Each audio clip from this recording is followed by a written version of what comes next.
Hello there, and welcome back. What is this place? Disconnected. Disconnected. Disconnected. Disconnected. Disconnected. Disconnected. Disconnected. Disconnected. Disconnected. Disconnected. Disconnected. Disconnected. Disconnected. Disconnected. I'm starting to feel disconnected. You have reached a number that has been disconnected. Hey there, welcome to another live Thursday night. Hope all is well for everybody here. We are live this week with the host of the upcoming, from this coming Sunday, Shelf Shock Rewind Awards, the other co-host with me, Mr. Chris Higgins, bearded film guy, aka the main host behind the Beyond the Blood podcast. Welcome, sir. Hey, thank you. I think this is what, number 3 for me? Something like that. 3, 7, 114, something. Yeah. Recurring. Yeah. How are you, man? I'm okay. I think it's been a crazy week. Getting everything together for the Shelf Shock Rewind Awards is maybe the most let's stress test Ryan's heart thing that happens every year. It's been kind of insane. It's been on purpose, man. I've been Yeah. purposely trying to make it as difficult as possible on you the whole entire time. I figured if it's your last, it might as well be your toughest. Take him out. Yeah, that makes sense.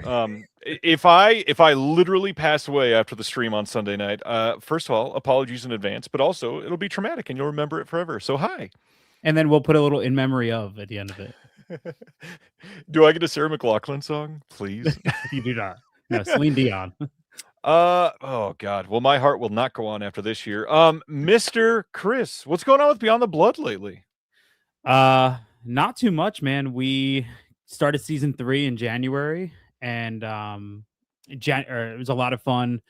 We covered, you were on the show, we covered Torso. We did it a little bit different since the commentary track wasn't all we hoped it would be, but that's okay. We pivoted. Yeah. I really want to shout out an episode we just dropped. We were lucky enough to have on Dave Lee and Jake Boston from Steelbook Obsessed, and we broke down and discussed the production of Umbrella Entertainment's upcoming Monsters and Curiosities box set. For those who don't know, that set's kind of been under a lot of scrutiny due to lack of bonus features and such, and Umbrella really opened up the doors for us and gave us all of the insight as to why that is and what it's like working with a company such as Universal. So I would encourage people go check that out for a really cool, I think, inside view of the making of some of our favorite physical media shit, you know? And that release is like genuinely insane. It's got a huge number of movies, huge number of discs. A bunch of them are first time on Blu-ray in Australia ever. And it's a big deal. And for Umbrella to come on and share the reason behind a lot of that, that's pretty damn cool. Yeah, it was a lot of fun, and it was mostly positive. Just to kind of give like a quick summary for everyone. Basically, they had like 5 hours of visual bonus features prepared, and at the last minute, right before announcement, was told they can't use any of them, and had to suddenly convert all of them to written material. And that's after originally having 50 plus titles instead of the 45 they ended up falling on. So it's been a hell of a journey for them, putting out arguably their biggest set to date, literally ever. Kind of crazy. I encourage everybody to go listen to it. You guys are doing great work over there. Appreciate you being on the podcast network and bringing some people to listen. That's been fun. Thank you, man. Appreciate you for getting us on, man. It's been the best thing I think that's ever happened to our show. So thank you. Well, and the other thing, thanks to Josephine DeMarco for saying this first. Happy early Valentine's Day to everybody. It is, 2 days until Valentine's Day, which is why tonight, after the announcements, we are covering transgressive romance films. So make sure you stay around for that. And I'm very curious to see how we both define that and choose what we are listing as those 5 films. Josephine has a question, Chris. Have you seen Cabin Boy, He Died with a Falafel in His Hand, One Fine Day, Love, Honor, and Obey, or Love and Anarchy? I think maybe One Fine Day, but I would have to double check and follow back up. I've definitely seen Cabin Boy, and I think everybody needs to watch that because that movie is amazing, and Chris Elliott is a national treasure. Before we get too deep, I want to read to you for anybody who's never seen me in the chat. I tend to come on every Thursday, and I usually do a $2 super chat, and I tell you and your guests happy Valentine's Day, no matter the month. So in honor of this being the day before Valentine's Day, or 2 days before Valentine's Day. I wrote you a little haiku. Okay. I don't think I've ever had a guest write me poetry before, by the way. So this is exciting. Well, record-breaking stuff here. So here's what I wrote, okay? Discs are circle and cases are square. Blu-ray or 4K, I don't really care. From Two into Pinku to Reconnected, my heart for you is never disconnected. Wrote that for you today. That was amazing. I'm going to need it in writing so I can post it everywhere and tag you. I will say, for the record, that is absolutely not a haiku. Haiku is 5 syllables, 7 syllables, 5 syllables. Poem, yes. I just wrote it. I was like, I think this is a haiku. I don't know. I love that you don't know, so you just call it whatever you want it to be. Yeah, I wrote you a haiku. That's what we're going to call it. I said it with enough confidence that people probably believed it. It's true, and I apologize for popping that confidence balloon, everybody. I did not mean to take that away. Let's get into some of our normal stuff. We've talked about Beyond the Blood already. What have you been picking up recently? Man, not too much because really there hasn't been too much beginning of this year I've been overly excited about, and just kind of like holding out for some bigger things. Things have been expensive, and it's kind of caused me to just kind of be a little bit more choosy with what I'm getting. But I did do a trade, so I got a couple of new things out of that. Nothing too crazy, but this is, what is this from? This is Excision. And I know nothing about this except that there was a moment at some point in, when did this come out? This was 2012. This is right after high school. I remember seeing like a dream sequence from this of somebody in a bed and a lot of blood. And I completely forgot this existed until this trade opportunity came up, and he was like, "Hey man, have you ever seen this?" And I was like, "No." So I just traded for it. I thought, whatever. If anybody's seen this, let me know if it's good or not. It looks bonkers. And Dread Central has a pull quote on the back. So it means it must be good, right? If that's the bar, then okay. Below Joe Blow. It's below Joe. It is literally below the Joe Blow quote. I also finally got for some reason I didn't own this on Blu-ray or 4K, but part of this trade I picked up the Blu-ray. This is the Via Vision release of Wolf Creek. Nice. With this lenticular front. Now having this makes me really wish we would get a nice release of Wolf Creek 2 at some point. Yeah. But I thought this was super cool. I kind of, the envelope with the pictures on the inside makes it feel a little more fancy than just having postcards strewn in here, but just stoked to finally have that in the collection. I also, this the last thing I traded for. I finally got In My Skin from Severn, of course, the iconic French Extremity film. And I was so shocked at how little this case is. I thought this was tiny. A little bit thicker. Yeah.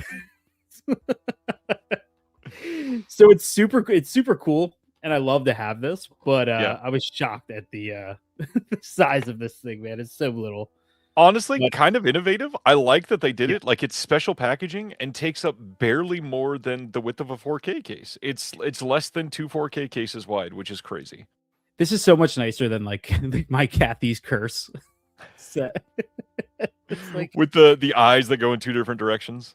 Bro, every time I'm reorganizing the collection to fit things, a Kathy's Curse case, it's always like the biggest pain in the ass. I'm like tempted to just take the actual case out and put that somewhere else. It's always in the way. I do want to point out on Kathy's Curse, it's hilarious that a movie with the title or with the word curse in it is genuinely cursed. It's genuinely cursed. Yeah. Forever will be. I hope they try again, honestly, one day in the future, just so we can fail again and we can keep that going, Sounds good to me. And then I think it was last week I texted you. I was at Barnes & Noble after work, right before we were going to have a little get together about Shelf Shock. And I shot over to Barnes & Noble, which is across the street from me, shocked to find a whole bunch of Radiance titles for the Radiance sale in my Barnes & Noble. So I shot you a text and I was like, hey, is this worth picking up? And for $22, and you replied with a very simple yes. So I left with it. Mind you, I bought it before you said yes. So I just figured you were going to say yes. What if I said you're gonna hate it? Do not touch that, and then you're like, I just checked out. Honestly, man, probably would have instantly returned it. Ah, Would have turned around and returned it. But I picked up Kumel's. I think it's Malpertois. You like said that. it as something like that. I don't know French. Ronnie will correct it all day long for me. So thanks, Ronnie. Yeah, I got Daughters of Darkness a couple of months ago when it came out and this dropped. I kind of held off on this, but picked this up for $22, which is incredible. Watched the trailer while standing in the romance book section of Barnes & Noble until a young girl was like trying to look at this section in front of me and forced me to move. And then I bought it. So I thought it was pretty good, Yeah. And that's really it, man. I think those have been all my pickups for the year, to be honest with you. Interesting. That's a different type of year for Chris. Yeah, man, out here doing adult things, saving money. I'm still broke. I don't know how physical media was helping, but Yeah, that's a good question. Somehow I seem to make it work even when I'm not buying. But speaking of buying, I get a couple things here. One, I know that I don't love Amazon. I don't love supporting Amazon, but there are some times that a deal is too good to pass up, and I feel like I have to get it. There's a movie from Filmmasters that I've wanted for a long time, and I don't know if people are paying attention to the. That's what I thought, Ronnie. Thank you. Malpertuis. okay. Malpertuis. Malpertuis. One title that has been showing up in the regional coupons section for some people across the U.S., but never for me. The Filmmasters release of Redneck Miller is one that I've had my eyes on for a bit. It showed up for somebody else to be able to pick it up and send it to me for less than a third of the cost it would have been for me to purchase it. Genuinely adding everything together. Kind of crazy. This was like under $5 at some point for a friend. So yeah, brand new slipcover from Filmmasters. It's crazy. Ridiculous. So glad I finally have that. Wanted it for a while. Another one that, speaking of Valentine's Day, one that is special. I don't believe I shared this last week, although I think it showed up on Thursday specifically. I have been looking forward to rechecking out the beautiful 4K edition of Pride and Prejudice. And this thing is astonishing for a studio release. Like, is that an A24 deluxe edition? No, but I mean, it could have been going to the Masquerade Ball looking like one and stuck on the inside. Oh, there's a digital code there. Whoops. So on the inside, 2 discs on one side and then like a full book on the other. And this is genuinely a beautiful set. And this thing has a pop out thing on the back, and it's like, of course they're not labeled. I'm going to guess this is at least like 48, 50 pages, something like that. Shockingly great looking set. I remember liking this movie. Been a long time since I've seen it. What better way to reapproach it than on 4K? So, and it would be great for you to see before you go and see Wuthering Heights. It would be. Unfortunately, I will likely not be seeing Wuthering Heights for at least 6 years at this point. Last year was my 1 year seeing everything my one period of my life where I got to see everything in the theater, and I don't ever see that happening again. So I'll be behind for quite some time. The last thing is probably the thing that I've had pending as a pre-order the longest, and this literally showed up here about 90 minutes ago, and I am so stoked to have this because this is one of my top 100 movies of all time, and to have it in 4K from a company that I love and respect. I finally have, ladies and gentlemen, The Fabulous Stains on 4K from Fun City Editions. Here's the release. For anybody that did not see, they did not plan on this being in 2 different cases. They planned on this being one case, and the box came in the wrong size. So this is how they made do. They made do by putting an extra case and making it like imprint, where every single disc gets its own case. Just crazy beautiful release. So much to say about this. By far the largest Fun City Editions release that they've done yet. It's got a folded poster. It's got a very nicely put together booklet. I love this movie. Anybody that's never seen it, please check it out. The music is great. The acting is astonishing. The cast in here is so good for what they're doing. It also came with a few stickers on a separate sticker sheet. Love the stains. I really dig that double case idea, though. Like, the more imprint I get, the more I really love that idea, and I don't know why. It just satisfies something for me. I don't hate it. Like, I love that it's treating something like every single disc in this is special, and you should treat it like Mm, that. However, it's freaking huge, and I yeah. definitely prefer shelf space over these giant things at this point. Yeah, yeah, because I think it was I believe the imprint release of Jade puts the documentary in a second case, right? It's got its It own does. case. Yeah, I kind of like that. I mean, I could get how it can raise the price and it takes up more room, and I say that as my imprint stuff is sitting on like a horizontal shelf because it won't fit on. Did you see how I was able to just do this? I went, "Oh, that Jade." That up there it is. There it That is. was awesome. Let's see, Rafa. Does Mr. Verrill and Sir Chris enjoy Via Vision and sublabel imprint films of Oceania? I do quite a bit actually. I've got a lot of their stuff. I like what they do for the most part. Yeah, yeah, I like them a lot. I think still my favorite release of theirs is Suspiria, the remake. I Yeah, love just having a nice release of that as opposed to like the Amazon yeah. exclusive one that I think I had for a long time. It's got some wonderful special features. It treats the movie with a lot of respect. I love that box set a lot. Yeah. And I just ordered Last Seduction, so I'm looking forward to getting that as well. I think mine is on the way. I don't think I've seen that movie since I was like 13. I'm so excited to see that thing in 4K because that movie has never looked great. I pre-ordered Last Seduction and Body of Evidence, and I was sitting at work. Ooh. I had never seen Body of Evidence, and I'm sitting at work and I'm flipping through like the Vinegar Syndrome screenshots, Yeah. and I went, "Is that naked Madonna?" And then I just bought it. I don't know why I done. Just I don't know. I was like, "All right, sold." All right. Yeah, I mean that's a wise decision with the age that you are. That makes perfect sense. Yeah. Rafa wants to know: do you have Second Sight Films discs? Yes, Chris has many. What's your favorite Second Sight release you got? Um, I don't. I don't want to say Dawn of the Dead because I feel like that's the easy, answer.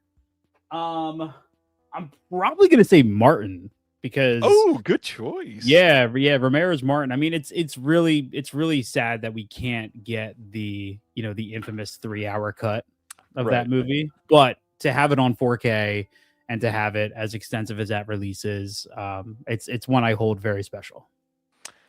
Yeah, it's certainly a special one. Love that answer. Good choice. We get to talk about Imprint and Via Vision again tonight. We've got announcements from both of them, which Via Vision I feel like we don't always get a lot, so that's interesting. What about recent watches? What have you been checking out recently?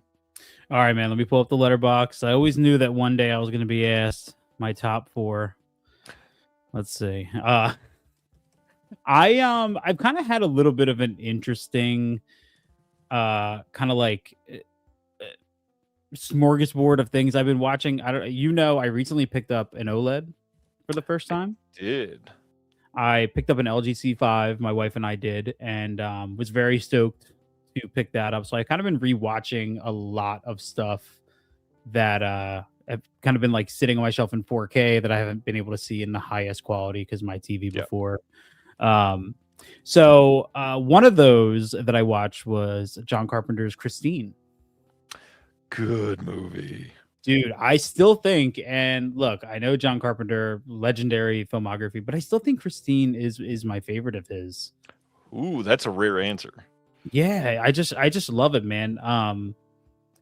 There's an energy to that movie that I really really love. There's something so terrifying about a car with blacked out windows that will go through anything to get to you, such as squeezing to a loading dock to crush you or on fire. I mean, it's infamous, and the score is one of my favorites. Yeah, it's great. Of Carpenter's run. Every time I revisit it, I love it more. And I also I posted on Instagram, and I was like, I remember being way too young to read Christine, and then my mom being like, "Well, you got to see the movie," and I'm like, "Okay." And seeing the movie and just falling in love with that. So I think there's a lot of nostalgia for me with that one that I just continuously tap back into. Yeah, it's great for so many multiple reasons, but the big one for me, the practical effects in that are genuinely mind blowing. It's one of those things where you watch a car unfold itself, and you're like, "Hold on, what did I smoke first? Because this is insane that this actually happened, and it's not, super silly. Yeah. It's one of those movies that you watch and go, wait, this should be like top 5 or 6 John Carpenter. I totally get it. I always hear, I'm a visual guy, so I love the visual component of film, and I always hear guys like Deacon say that, like, if you notice a shot, then the cinematographer did not do their job or the DP did not do their job, you shouldn't notice particular shots. But I think the show me shot is one of the best in John Carpenter's filmography. Just the way the Genuinely camera incredible. pans, it's behind them, the lights come on, you have the pew, and then the camera just pans around them. It's pretty incredible, man. That's such a great set piece, that garage scene. I also threw on the other day MVD's 4K release of Swamp Thing. I have not watched that 4K yet. How is it? Looked fantastic, man. At least I thought it did. I mean, that movie's rough around the edges, you know what I mean? But it makes me kind of miss the days of the rubber suit and the less serious superhero movie. But I think what I really took out of it this time is I love that Craven is still able to slow down and keep the human side of everybody. Like, there's that moment in the burned down lab with the flowers that have grown where Swamp Thing's in there and he's holding the flowers. It's very beautiful. I also think, don't know if this is like a weird thing to say or not, I also think that Adrienne Barbeau's topless scene in the swamp is one of the most beautiful in the history of film and television. Most beautiful topless scenes, or just most beautiful scenes? Beautiful topless scenes. Got it. Specifically, dude, it's so classy and it's handled so well. And she's so what I'm hearing is next Valentine's Day you want to come back and do for Rhea Connected 5 best topless scenes in cinema history. All 5 are going to be Adrienne Barbeau in. And then one more. So I watched a little bit of a newer one. My wife and I finally watched Together from last year. And I loved the movie, right? I thought genuinely very creepy, some very kind of unsettling stuff in that movie. I thought the premise was very intriguing until it began to explain things. And then it kind of started pulling apart for me. Yeah. I feel like that movie could have been done fully with no explanation. Take out the subplot of the church and the explanation. Take out all of that. I don't know if anybody's ever seen it. Spoiler alert. That didn't ruin anything, but still. Take out all the explanation. I feel like that movie would have worked a lot better. And then also there is a very jarring final shot in that movie that completely almost ruined the entire thing for my wife and I. So have you seen Together? I have seen Together. I've not watched it again at home. I saw it in the theater. I liked it a lot. I think I ended up at like 4 stars. The best thing about a movie like that to me, when the two people are married, the chemistry from moment one in that film is crazy off the charts because of its genuine chemistry. But I like the effects. I think I like the story. There's just a couple things that I feel like they eased off the gas a little bit. And even the marketing for the movie felt more extreme than some of the things we see in the movie. Yeah. And I wanted to see that movie specifically that we got in the marketing and not what we got on screen. And I don't know. I don't think it's about expectations necessarily. It's just the movie that you're marketing and setting up could have been so much more extreme than what you were putting out there. And that would have been like subversive for mainstream audiences in a way that I want people to be able to see. And like The Substance, I feel like did go there in a, they're not really associated, but like body horror type of mainstream films. I don't know. I wanted a little bit more out of it. I like Together. Yeah.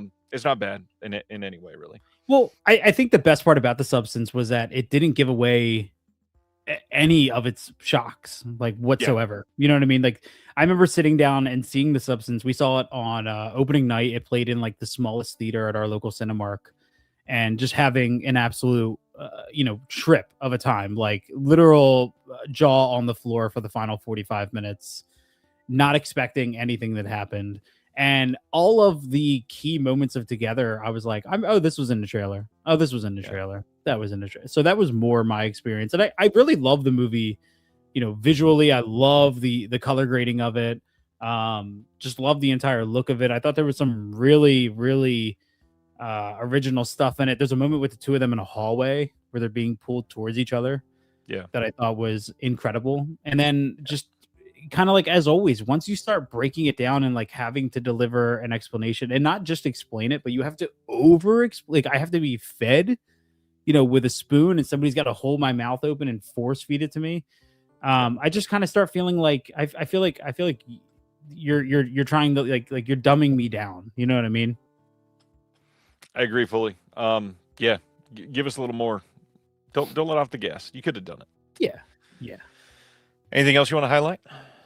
Oh yeah, one more. Fresh on Hulu. Have you ever seen it? Good movie. Good movie. Good Dude, movie. I got a so bootleg over there. Oh man, my wife watched it and then showed it to me. And holy hell, man, we need somebody needs to get on like a legitimate physical media release of that. Daisy Edgar Jones is incredible. Any movie that punishes somebody by removing their ass cheeks is genuinely incredible to me. It's And nice then and cheeky. Yeah. and then also I think the movie, and all this credit is to my wife because she watched it first. This movie also ranks up there with one of my favorite real reactions from a side character of a situation. Number one to me is in Brightburn, when he kills the uncle and the uncle just repeatedly says no in his car at the sight of him floating in front of him. There was a moment in Fresh where a side character pulls up to a residence, hears a gunshot, and just goes, "Oh hell no," and gets in his Turns car. around. And it's supplemented with a a shot of just the car backing out of the driveway, and you never see him again. Yeah. Oh, good movie. Yeah. Good movie. Yeah. Very, very. If anybody that's running a label is listening, please go put that out. He says, like an idiot who knows that Disney owns that and also runs a label now. I mean, Turbine did just put out Hellraiser. Yes, but not in the U.S. Although I believe there is a different production company that owns that one outside of the U.S. I'm not sure about Fresh. I've never looked too much into that one. But I mean, if somebody could, I'd love a release of Fresh. That's for sure. Yeah. I'm happy you knew it, dude, because she showed it to me, and I was like, I've never really seen anybody talk about this. So I was kind of afraid I was going to be a little bit alone on that wagon. No, I really like Sebastian Stan. Him in that movie is great. Him in obviously the cape shit, like he's decent in it. He's intimidating in a way that he's meant to be mysterious, and I don't know. I appreciate that when the character calls for that. I certainly like that we're doing it in a way that isn't just like, I guess it is kind of brooding, but in a sinister way, and not just in a Chris Hemsworth way, or one of the Chris's, since there's so many Chris's. I'd say to another Chris. God, that was awful. The big thing that I want to shout out though from the last couple of years is everybody needs to see A Different Man. That movie, the way he plays Adam Pearson, he is brilliant and empathetic and just beautiful in telling a story that properly approaches disability and represents it in a way that's not demeaning or silly or even necessarily like the crux of him as a character. It is beautifully told, and the story is just so normal, outside of the supernatural aspect of we're changing your body entirely, but like everything else, it has nothing to do with the disability aspect. So I love that. Great movie. A Different Man has one of my favorite like final acts of all time, because it starts getting very jarring at the end. I will say also with Fresh, I couldn't help, and it sucks that like franchises, like when Marvel's done, do this to you. But at one point when Sebastian Stan and Daisy Edgar Jones are sleeping with each other, I looked over my wife and I went, "Do you think she knows she's sleeping with the Winter Soldier? Do you think she knows?" And it's a shame that happens. You know what I mean? Yeah, pretty damn funny. Thanks, Stan, for preempting what I was going to bring up right before we went into it. Obviously, in the last, I think it's 48 hours, maybe it's even less than 24 hours. Two pretty much back to back within 10 minutes news dropping of Bud Cort passing away and James Vanderbeek passing away. One of them obviously lived a fairly long, decent life, and then we've got James Vanderbeek, who passed away way too young. Hearts go out to both families, but the biggest thing here is just another opportunity to say America sucks when a Hollywood acting celebrity from lots of big projects passes away, and the family needs to be able to put up a GoFundMe the day that he passes away to cover medical bills and affairs. And yeah, cancer sucks. Cancer is a hell of a thing. It sucks that he's been facing that for multiple years, but goddamn, does this country suck if we can't even take care of our own. Yeah. I think he had 6 children. He was prolific as a father, is the way that we'll say it, because I did not know the number, but he had a family. Yeah, that's a family. That was a family, man. That's a capital F family. Yeah. That's somebody put up a poster of Varsity Blues and just highlighted all the people who have passed since then. It's like, man, this is crazy to see. Yeah, it's a crazy situation. That's for sure. But my one watch that I can talk about this week, I watched a lot that was not something I can talk about. But the big one I finally got to see, and I hope that you've seen this, so that I'm not the only one tonight. Godzilla -1. Did you watch Godzilla -1? Dude, I have not. I have not seen it yet. I'm so sorry. I have been telling this show for multiple years at this point that I would watch it eventually, and I held out because, as you may have heard over the last couple of weeks, I was going on my dear friend Michael Vyer's Shameless Picture Show, and I got to watch it for the Shame List because it was on my Shame List because you all have shamed me, as literally Sibner's in the chat saying, fucking finally. Yes, fucking finally. I agree. Let's talk about Godzilla -1. So this movie, I don't think I can really spoil it. It's a Godzilla movie. You know that it's war-torn Japan. You know that there's a giant lizard dinosaur thing. You know that people get killed. Yeah. Godzilla -1 is incredible. Obviously, the world knows that, and I'm late to this, but holy shit. First of all, an incredible 4K. The way that thing looks on disc is magnificent. The sound on that movie is astonishing. The CGI that they pulled off on a $15 million budget is ridiculous. It looks better than pretty much any modern Hollywood movie that tries to do anything with any sort of action. It is so crazy that with a $15 million budget, they are able to pull off drone shots that show the scale of Godzilla next to a small little junk boat. Just wild to me.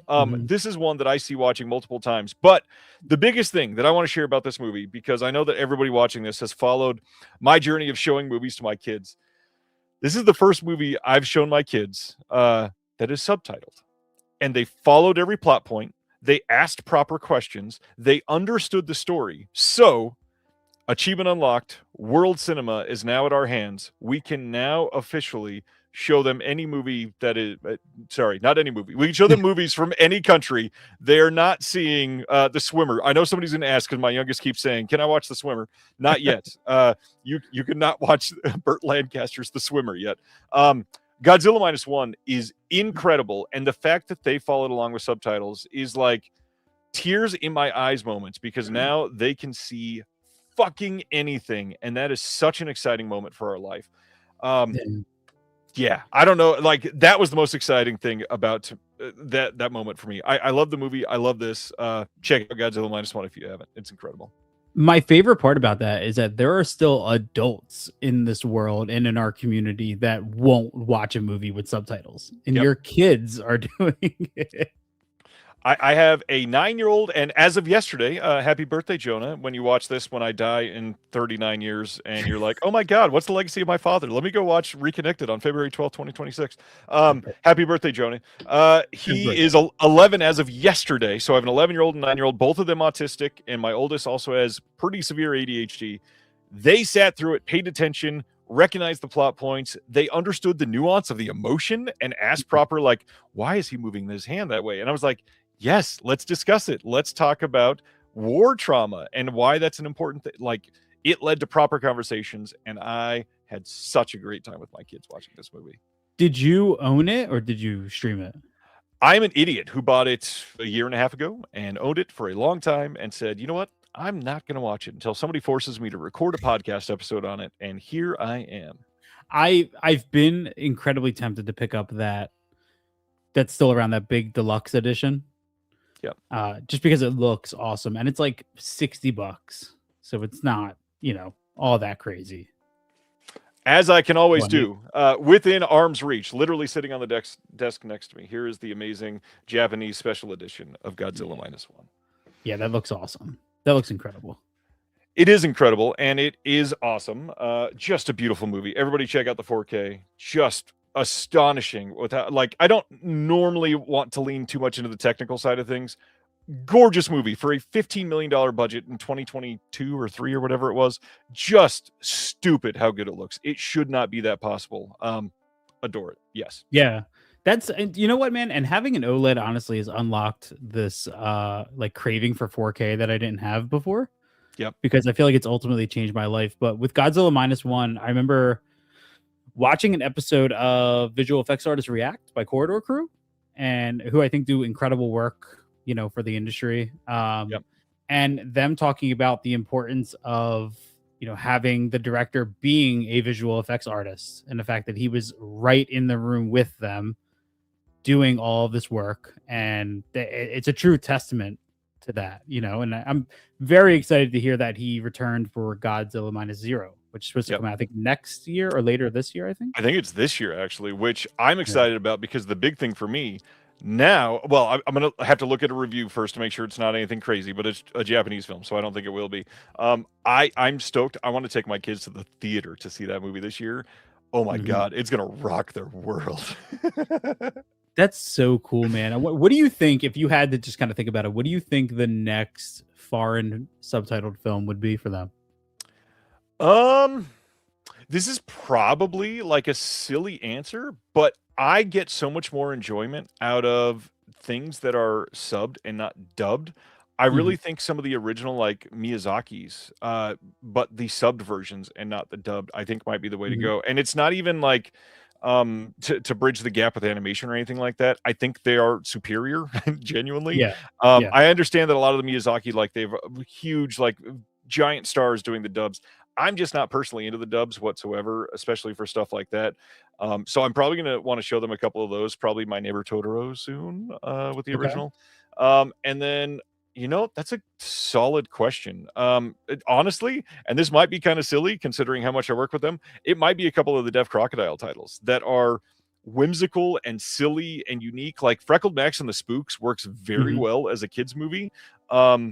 I don't think there's anything objectionable in The Devil's Bride, but The Devil's Bride might be silly enough for them to be like, what am I watching? And why is this an acid trip? And what's an acid trip? I feel like some of those would probably be really great for the kids. The great thing about subtitles, when I was like, I don't know, 20, and I started getting into more foreign movies and like able to sit down and really appreciate a full subtitled film, is that now, as a nearly 35-year-old, literally everything I watch has subtitles, whether I understand it or not. And I saw a meme the other day of somebody that was like, this is what it sounds like when I watch movies without subtitles, and it just sounds like a whole bunch of like gibberish. And I'm like, that's true. Like sometimes I walk away from my TV and the subtitles are no longer in my view, and I just don't understand a word anybody's saying, which is odd how that happens. Oh, Head Coop. I think that might be a step too far. He says, now, Ryan, the kids can learn French and teach you how to pronounce all those French film titles properly. If they can, more power to them, because Ronnie's been trying for like the last 2.5 years, and it's not working. I'm really trying. Oh, that's awesome. All right. This is a great question too, Reggie. Why are the French so adverse to having English subtitles? I wish that they weren't, because good Lord, there's some great looking French releases that I'd love to have. Love to have them.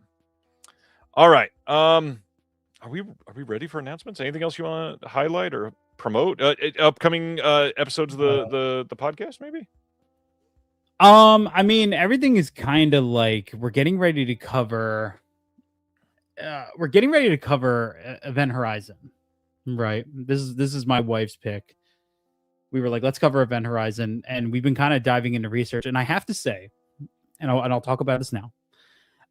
For years, I've heard about this crazy director's cut of Event Horizon that supposedly exists.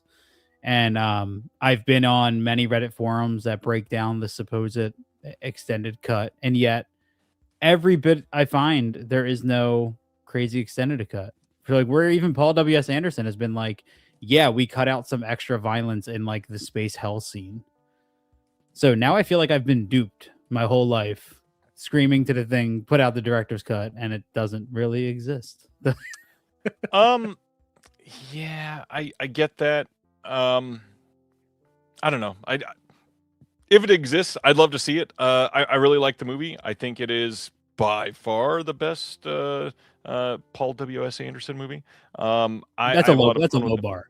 It is a low bar, and that's why, like, I gotta be honest, Event Horizon is not like a 5-star film for me or anything. I know for a lot of people it is, but it's a very fun movie, that's for sure. Maybe fun is not a good choice.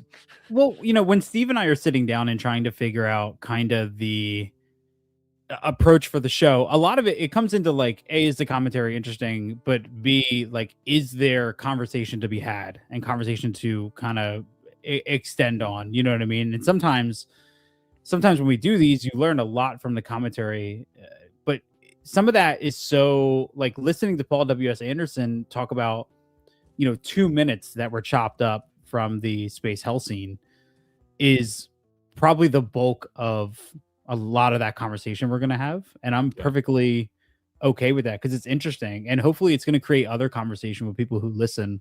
And while, you know, I don't care if it's 30 seconds or 45 minutes, I always campaign to get the true cutout. Even he is kind of like, yeah, you know, I'm perfectly fine with the fact that we cut it, and I'm perfectly fine with this being the release that we have. So it's interesting to me.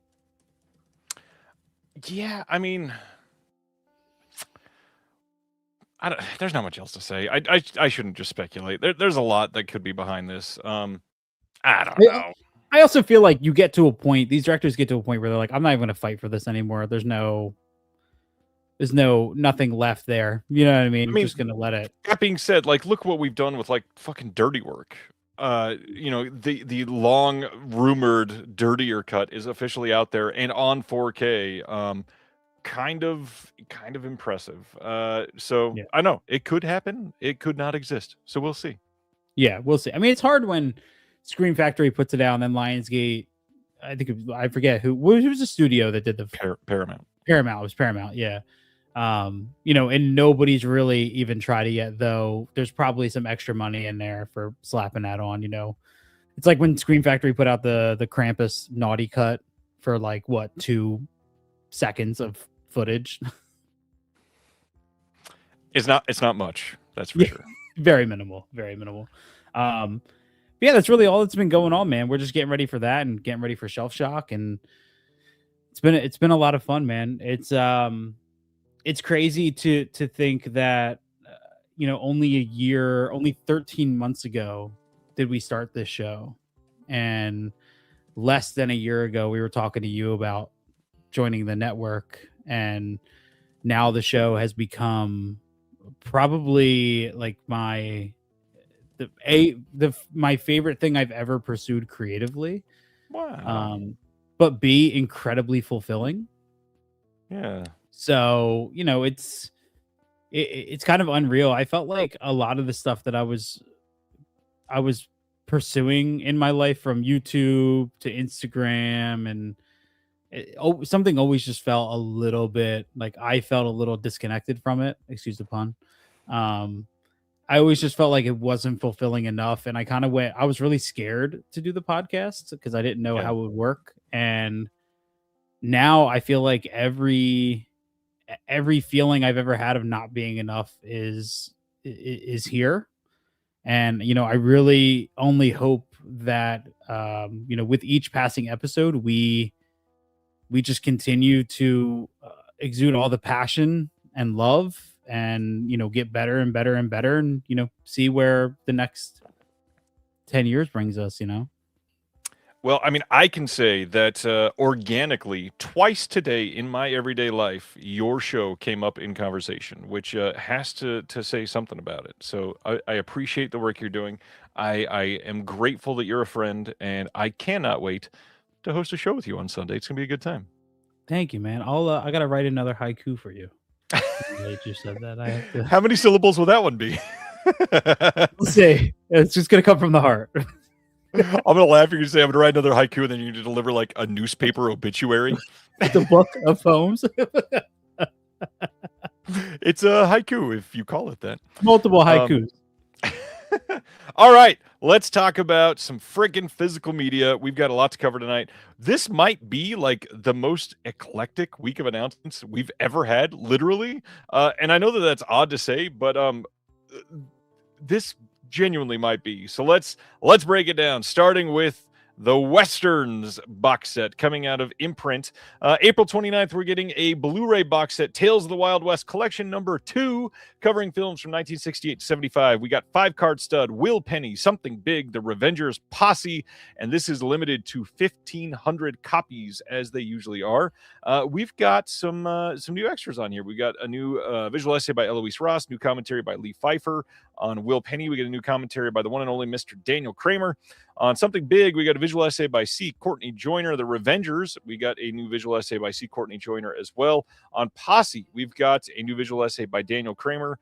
A lot of interesting pieces coming on this. I'm not exactly a Western guy, and I've already got the one in here that I want. How do you feel about this box set?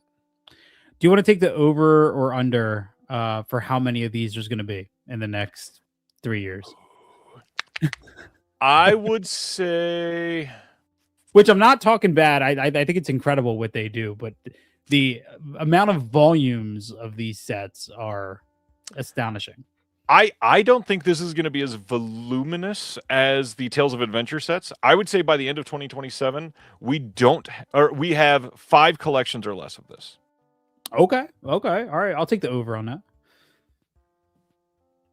Yeah, I'll take the over. Let's see what you get. Any thoughts on Westerns? Any thoughts on any of these films? It's something that I've tried. I feel like there'll be a point in my life when I really, take the plunge and learn more. I just don't really know where to start. Like I've dipped my foot into, Sergio Leone and multiple others, and like I enjoy them and they're fun. It's just such a broad genre of film to try to get into and really, explore in a way. It's kind of overwhelming to me, honestly. I get it. I feel a lot of the same way. Yeah. So I won't say too much. After that, speaking of Tales of Adventure, we've got collection number 10 coming on April 29th from Imprint. This is covering from 1945 to 65. We've got some cool things in here, which are first times on Blu-ray anywhere in the world, which is the thing I appreciate most about Imprint. So we've got The Magic Carpet from 1951, first time on Blu-ray anywhere in the world. Sudan from 45, Salome from 1953, The Sword of Ali Baba from 1965. That is a first time on Blu-ray anywhere in the world as well. We've got a bonus film, 1001 Arabian Nights from 1959. Any thoughts on the Tales of Adventure sets or these films specifically? Not on the film specifically, man. This just makes me wish we would go back to hand created covers again, man, because the cover art for these are always stunning. Yeah. Kind of low res to show on here, but genuinely beautiful. Like all of these, great poster work. I truly love the way that they design these for sure. Yeah, and that box art is incredible, man. They do such a good job. Even stuff I'm not into, I'm just still always impressed by Imprint. Yep, I agree with that one. On Sudan, we got a new commentary by Serial at Midnight, Heath Holland. We got a new visual essay by Josh Nelson. On Salome, nothing. On the Sword of Ali Baba, we got a new commentary by Gary Garani. So some extras on this, not a ton, but the biggest thing, brand new premieres on Blu-ray, which is always exciting. Thank you, Imprint, for that specifically. All right, next up, another collection from them that is continuing to grow. Essential Film Noir Collection, Volume 6, covering from 1954 to 56, also coming on April 29th. This has 3 different films in this that are worldwide first on Blu-rays, and then a 4th film with it. We've got Naked Alibi, and then the 3 premieres are Ring of Fear, Hell's Island, and Flame of the Islands. This is... All right, so I wasn't going to call it out too much. Anybody else think this is a really weird set to call a noir set? How is Hell's Island a noir film? I don't really understand that whatsoever. Very curious what everybody else feels about this one. But yeah, this one's interesting. Is it bad that I have such a hard time trying to pinpoint exactly what is labeled a noir or not? Because I always feel like every video I watch of somebody explaining noir, it's always like, well, this is sort of enough to call a noir. And maybe it's just me being so outside of the genre, but I always feel like everyone's trying to reach to like fit something into noir. You know what I mean? As Kino has almost 30 collections of noir, I know exactly what you mean. So Naked Alibi, we got a new commentary by the one and only Sam Deegan, new visual essay by Eloise Ross. We've got a new radio and short film recreation from director Jerry Hopper. On Ring of Fear, we got a visual essay by Paul Anthony Nelson. On Hell's Island, we got a new commentary by Gary Garani and a new recreation of the 55 U.S. Senate hearing that examined the film's lurid advertising. And then Flame of the Islands from 56 gets a new visual essay by Philippa Berry on the star Yvonne DiCarlo. So some interesting things. Glad they went in on some new special features on this. But yeah, this is an interesting kind of nebulous way to define noir. Yeah. Noir, okay. Yeah, it's such a, and the last comment that just popped up was right. It's like giallo, where it's like you're always trying to fit it in some way. You know what I mean? That is true. That is true. All right, let's move on from Imprint to the UK. So coming on April 20th, we get a Blu-ray release from Hammer of Crucible of Horror, aka The Corpse from 1971. This is coming from their Hammer Presents line. These are the smaller releases. This isn't getting one of those giant box. Holy hell, this thing is $70, and it comes with 19 discs and everything defined to this film through the history of time. But it does have brand new artwork by Peter Strain. It's got a slipcover on the packaging. It's got a new commentary with William Fowler and Vic Pratt. It's got a new interview with the author and horror expert Jonathan Rigby. And that is pretty decent. Looks like a solid release of the movie. I've never seen Crucible of Horror. Have you seen this one? I haven't, man. I just love what Hammer is doing. Like it's amazing. It was not anywhere. It was on nobody's radar, especially the big thick boxes that they're doing. Yep. But holy shit, so many people need to take notes at how Hammer is doing this, and just like Agreed. Opening the door on everything. They're just like, oh, you want everything on Quartermass Experiment? Here it is. Like even no matter how overwhelming it seems, no matter how overkill it is, it's incredible, and all of these sets look amazing. That cover art for specifically, I think it's I don't know if that's the slipcover on the right for Crucible of Horror, looks incredible. I believe it is. Yeah, the one on the right is the slip, because I believe this is, if I zoom in a little bit, you can see like the outline of the case on that one. Yeah, okay. Yeah, like all the artwork has been incredible, and even movies I don't know, every time I see a Hammer announcement, I'm like, yeah, just based on the cover, I want that. Yeah. Great choice. Great and great original posters too. I mean, you kind of can't fault it when the original art is just stupendous. Yeah. All right, next up, Kino Lorber announced that they are putting out Mindscape, aka Anna, from 2013. I had never heard of this movie. This is supposedly from the director of Orphan and stars Mark Strong and Taissa Farmiga and Brian Cox. Never heard of this in my life. Had no idea this existed. This is a man with the ability to enter people's memories takes on the case of a brilliant, troubled 16-year-old girl to determine whether she is a sociopath or a victim of trauma. You looked very confused. Had you heard of this? No, I was also confused at the director of Orphan and Nonstop. Is it the Liam Neeson Nonstop train movie? Is that? I mean, that would not surprise me. I've never heard of this in my life. I like when they say from the director of Orphan, and I can't think of who that is. That does not bode well for it. It's Jorge Dorado. Okay, cool. Sure. Good on you, Kino, I guess. I like Orphan. All right. That's enough of Mark Strong. Let's carry on with. I was going to make a Sydney Strong. Anyways, Christie is coming to Blu-ray and DVD in the U.S. from Universal on April 21st. No mention of any extras whatsoever. Are you a Sydney Sweeney stan, or hater? I dig what she's doing. Interesting. I do dig it because it feels like a lost art, kind of her capture on the world, and her really leaning into the, the long lost like sex figure. You know what I mean? I do think there's swings and misses, and I really wish like I did not see Christie in theaters because I didn't hear of it until. Thanks, Silent Mandible. I didn't even know this existed until I heard about how little money it made. Yeah, it made very, very little money. I got to be honest. I did see this in theater. I am one of the 8 people that did.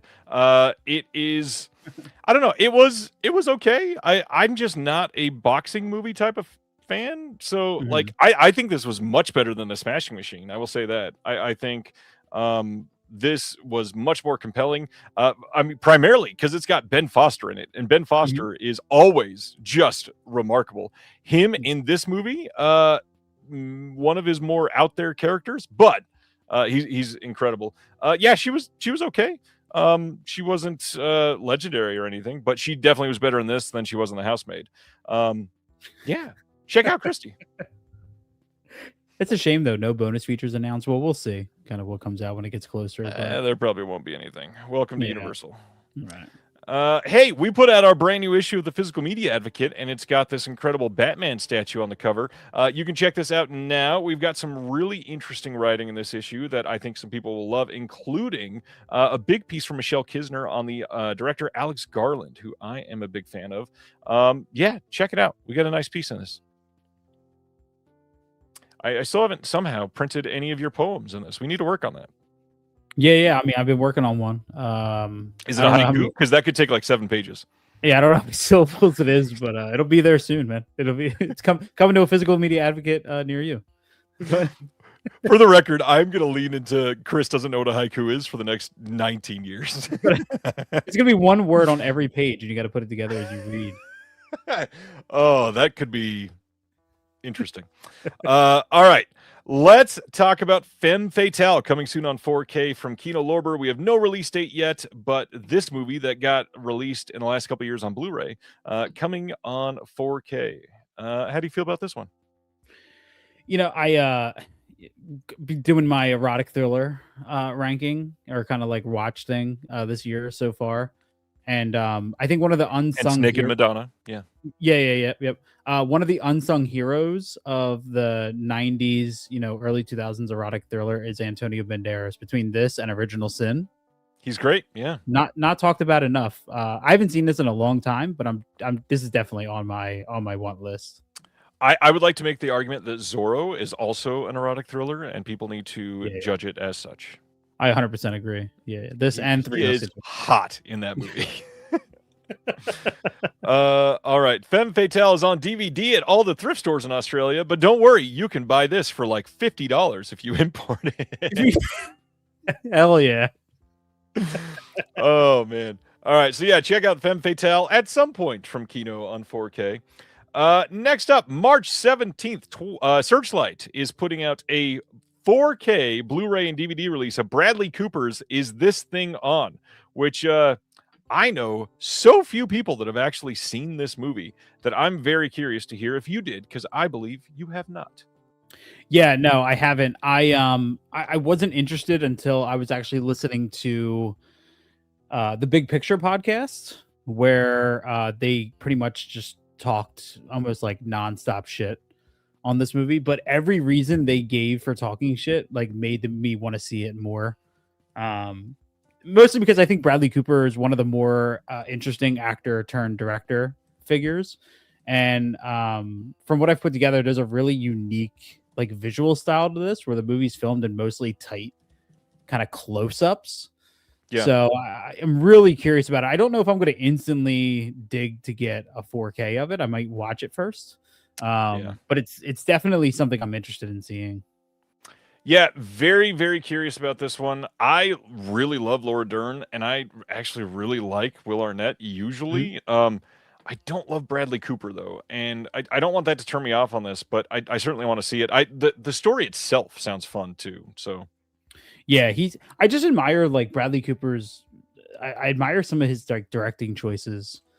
I feel like he's done a good job. It's kind of like I think who would be like your favorite actor turned director, you think, in of recent oh memory? gosh. Probably Ben Affleck. No, probably not. I like this would have to be when I'd look up on a list or something. That's a tough question. Gosh, I feel let's like go with some. I feel like I uh, instantly go to like The Town, like Ben Affleck, The Town, which is such a I think one of the best heist films, one of my favorites of It's all great. time. Yeah, So. yeah, absolutely true. Ronnie, good point. Great new Criterion Closet with Laura Dern this week, who she revealed during the Closet video. That was a weird way to say that. During the Criterion Closet video, that they are releasing at some point soon. Alice Doesn't Live Here Anymore. Mhm. So very excited about that. Craig says, given my taste, Kevin Costner. Kevin Uh, Costner. I mean, he's done pretty great. I got to be honest. Yeah, He's probably not my favorite, and I certainly don't like how he's kind of a POS nowadays. Um, honestly, Matt, who just DM'd me on Discord, might have the best answer. Charles Lawton. I mean, Night yeah, of the Hunter is kind of yeah. incredible. Sure, he only did Yeah. one, but it's pretty great. I I do have a hot take on Criterion Closet. I don't know if anybody wants to hear it, but I do have one of those. Please do. Let's hear it. I think 99% of the people that get on the Criterion Closet know nothing about movies and just bullshit their way through for 4 minutes. Most I'm of not them, saying yes. Laura Dern is part of it, but there Did you are watch some, her video? I haven't yet. I love Laura Dern. I haven't yet, but there are some guests in the Criterion Closet that I'm like, I don't know if you've ever watched a movie before, and like you're just picking out titles you know of, and then they give these extremely vague Yeah. reasons why they love it, and I'm not convinced they've ever even seen it. Just I would agree with a lot of that. I would agree. Matt, that's funny. Matt's DMing me to come on. Of course, I'm going to shout you out. That was a good idea. Great answer there. Yeah, Laura Dern. Everybody should probably watch that Criterion Closet video. She is so passionate about everything, but also so connected to so much in her life. It is. I think it's like 10 and a half minutes, and man, that's awesome. it's a wonderful like just her raving about things and her connection to Lynch and all these other films that she's known the people from, and it's just great. Go give it a watch. Speaking of director's cut, I still want the hour and a half cut of Kevin Smith's Criterion Closet episode because there's no way that man only talks for 5 minutes. I'm not convinced. Yeah, hopefully I can get the hockey jersey who ordered that one as well. Yeah. Let's go to the next announcement. Another one that came out recently, April 21st. We're getting a Blu-ray and DVD here in the States of Primate from this year. This will have a commentary by the director and the producer. There is a featurette called Directing Primate, Primate Terror. There is one called New Blood, The Faces of Primate, one called Creating Ben, and one called Designing Paradise. Did you see Primate? Because this feels like a Chris movie. I fucking love this movie. This is my favorite movie so far of 2026. I will say I love the Severance Cellar. I love the idea. Because mainly I want to go to the Severance Cellar. But I do think it's one of the most interesting, of like, now you have the new Arrow, whatever they're calling that, the Arrow Video store, I think. Video store. Yeah. But yeah, Primate, this is the last movie I saw in theaters and loved it, dude. Like this is and there's nothing about it that's like new, right? Like it's not an original idea at all. Ape gets rabies, begins to kill off people that, characters you're not really that fond of. But Johannes Roberts, the director, ever since Strangers Pray at Night, has kind of adopted this really cool like 80s style that I really love, where he uses a lot of zooms and just really unique like visual choices. The score is also incredible for this movie. It's really is. very Carpenter. Yeah, I just loved it, man. I was genuinely like squirming in my seat at moments because animal attack stuff really gets to me. I'm just glad that we're kind of back in an era where you can make a balls to the wall violent slasher movie with that's not trying to be anything more than that, and it works so well. So my big thing, I love this movie. This is not the most recent one. I think you should go see Send Help because I think you would like that a lot. Yeah, I need to. Yeah. Saw Send Help as well. Primate really got to me because it is not like ironic. It is not played for comedy. I mean, there's a couple like comedic beats in it, but it is not meant to be like a comedy horror. This you can't even sell it as a horror comedy. This is a pure pardon the pun, ape shit movie. And it is meant to be that, and that's why I think I really liked it. Because they easily could have leaned into this and been like, "No, let's make this a funny thing where Ben is ridiculous and we do all these things." Yeah, he does that, but this movie's great. Like the fact that they show a couple of the kills, legendary. Absolutely worth watching. This is so good. It also has some of the best like CGI to man in a suit effects. Yep. It, like I never once, and I always do it. I never once found myself picking out the difference in my brain. Like I could tell, okay, person in a suit running in certain moments, but my brain never pulled me out of it to make that thought. It just all blended so well, and I think it's I think it's incredible. I think it's going to age really well too. Agreed. This is also, you mentioned the score. This is one of like a handful of movies I've ever left the theater and put the score on in the car because it was that enjoyable. It's great. I immediately came home and started playing it for my wife. It's so good. All right, next up, Warner Archive announced their titles for the month, and just a reminder, I think it was last month. It might have been super early this month. No, I think it was last month. So they, during their last round of announcements, had said we had planned on more, and unfortunately, a couple things got delayed, so they only announced a couple. So this feels like kind of like a continuation of that round. So glad that it is happening, and glad that we got these. Let's break these down. So first, March 24th, we get a Blu-ray coming of Looney Tunes Collector's Vault Volume 2. So as a reminder, this is a 2-disc release. This is going to include a disc of things that have never been on DVD or Blu-ray in any remastered form ever. So never been on disc. And then the second disc is brand new for the first time, remastered on Blu-ray, or sorry, in HD on a Warner Brothers cartoon collection. So these are not double dipping from the other releases, and I know that it is a little bit confusing because they've announced the Platinum Collection, they've announced the Collector's Choice, and this is all different. So there's a lot to like keep track of, and I really wish they would have just stayed in one lane. However, this is incredible. I love that we're getting these. There is something like 50 different shorts on here that we're getting. How do you feel about animation? How do you feel about this? Are you buying any of the Warner Brothers animation they're putting out? I haven't been buying them, but I mean, I grew up on this stuff, and I just love that this exists in the way that it does. And seeing, my friends who have YouTube channels or podcasts talk about not only owning this on physical media, but then being able to like put this disc in and watch it, with their children is so incredible, man. And I'm so happy for them to be able to share that. I just think it's great that it's here and it's accessible. Yeah. Are you into any of the other big ones that they put out, like the Huckleberry Hound or the Tex Avery ones or anything? Not really. These have been the ones that have kind of intrigued me the most, mostly because, my wife is much more like she has a much broader history with these than I did. So I feel like this is something that her and I can sit down and really, really love. Makes sense completely. Let's go on to their next announcement, which is Honky Tonk from 1941, starring Clark Gable and Lana Turner.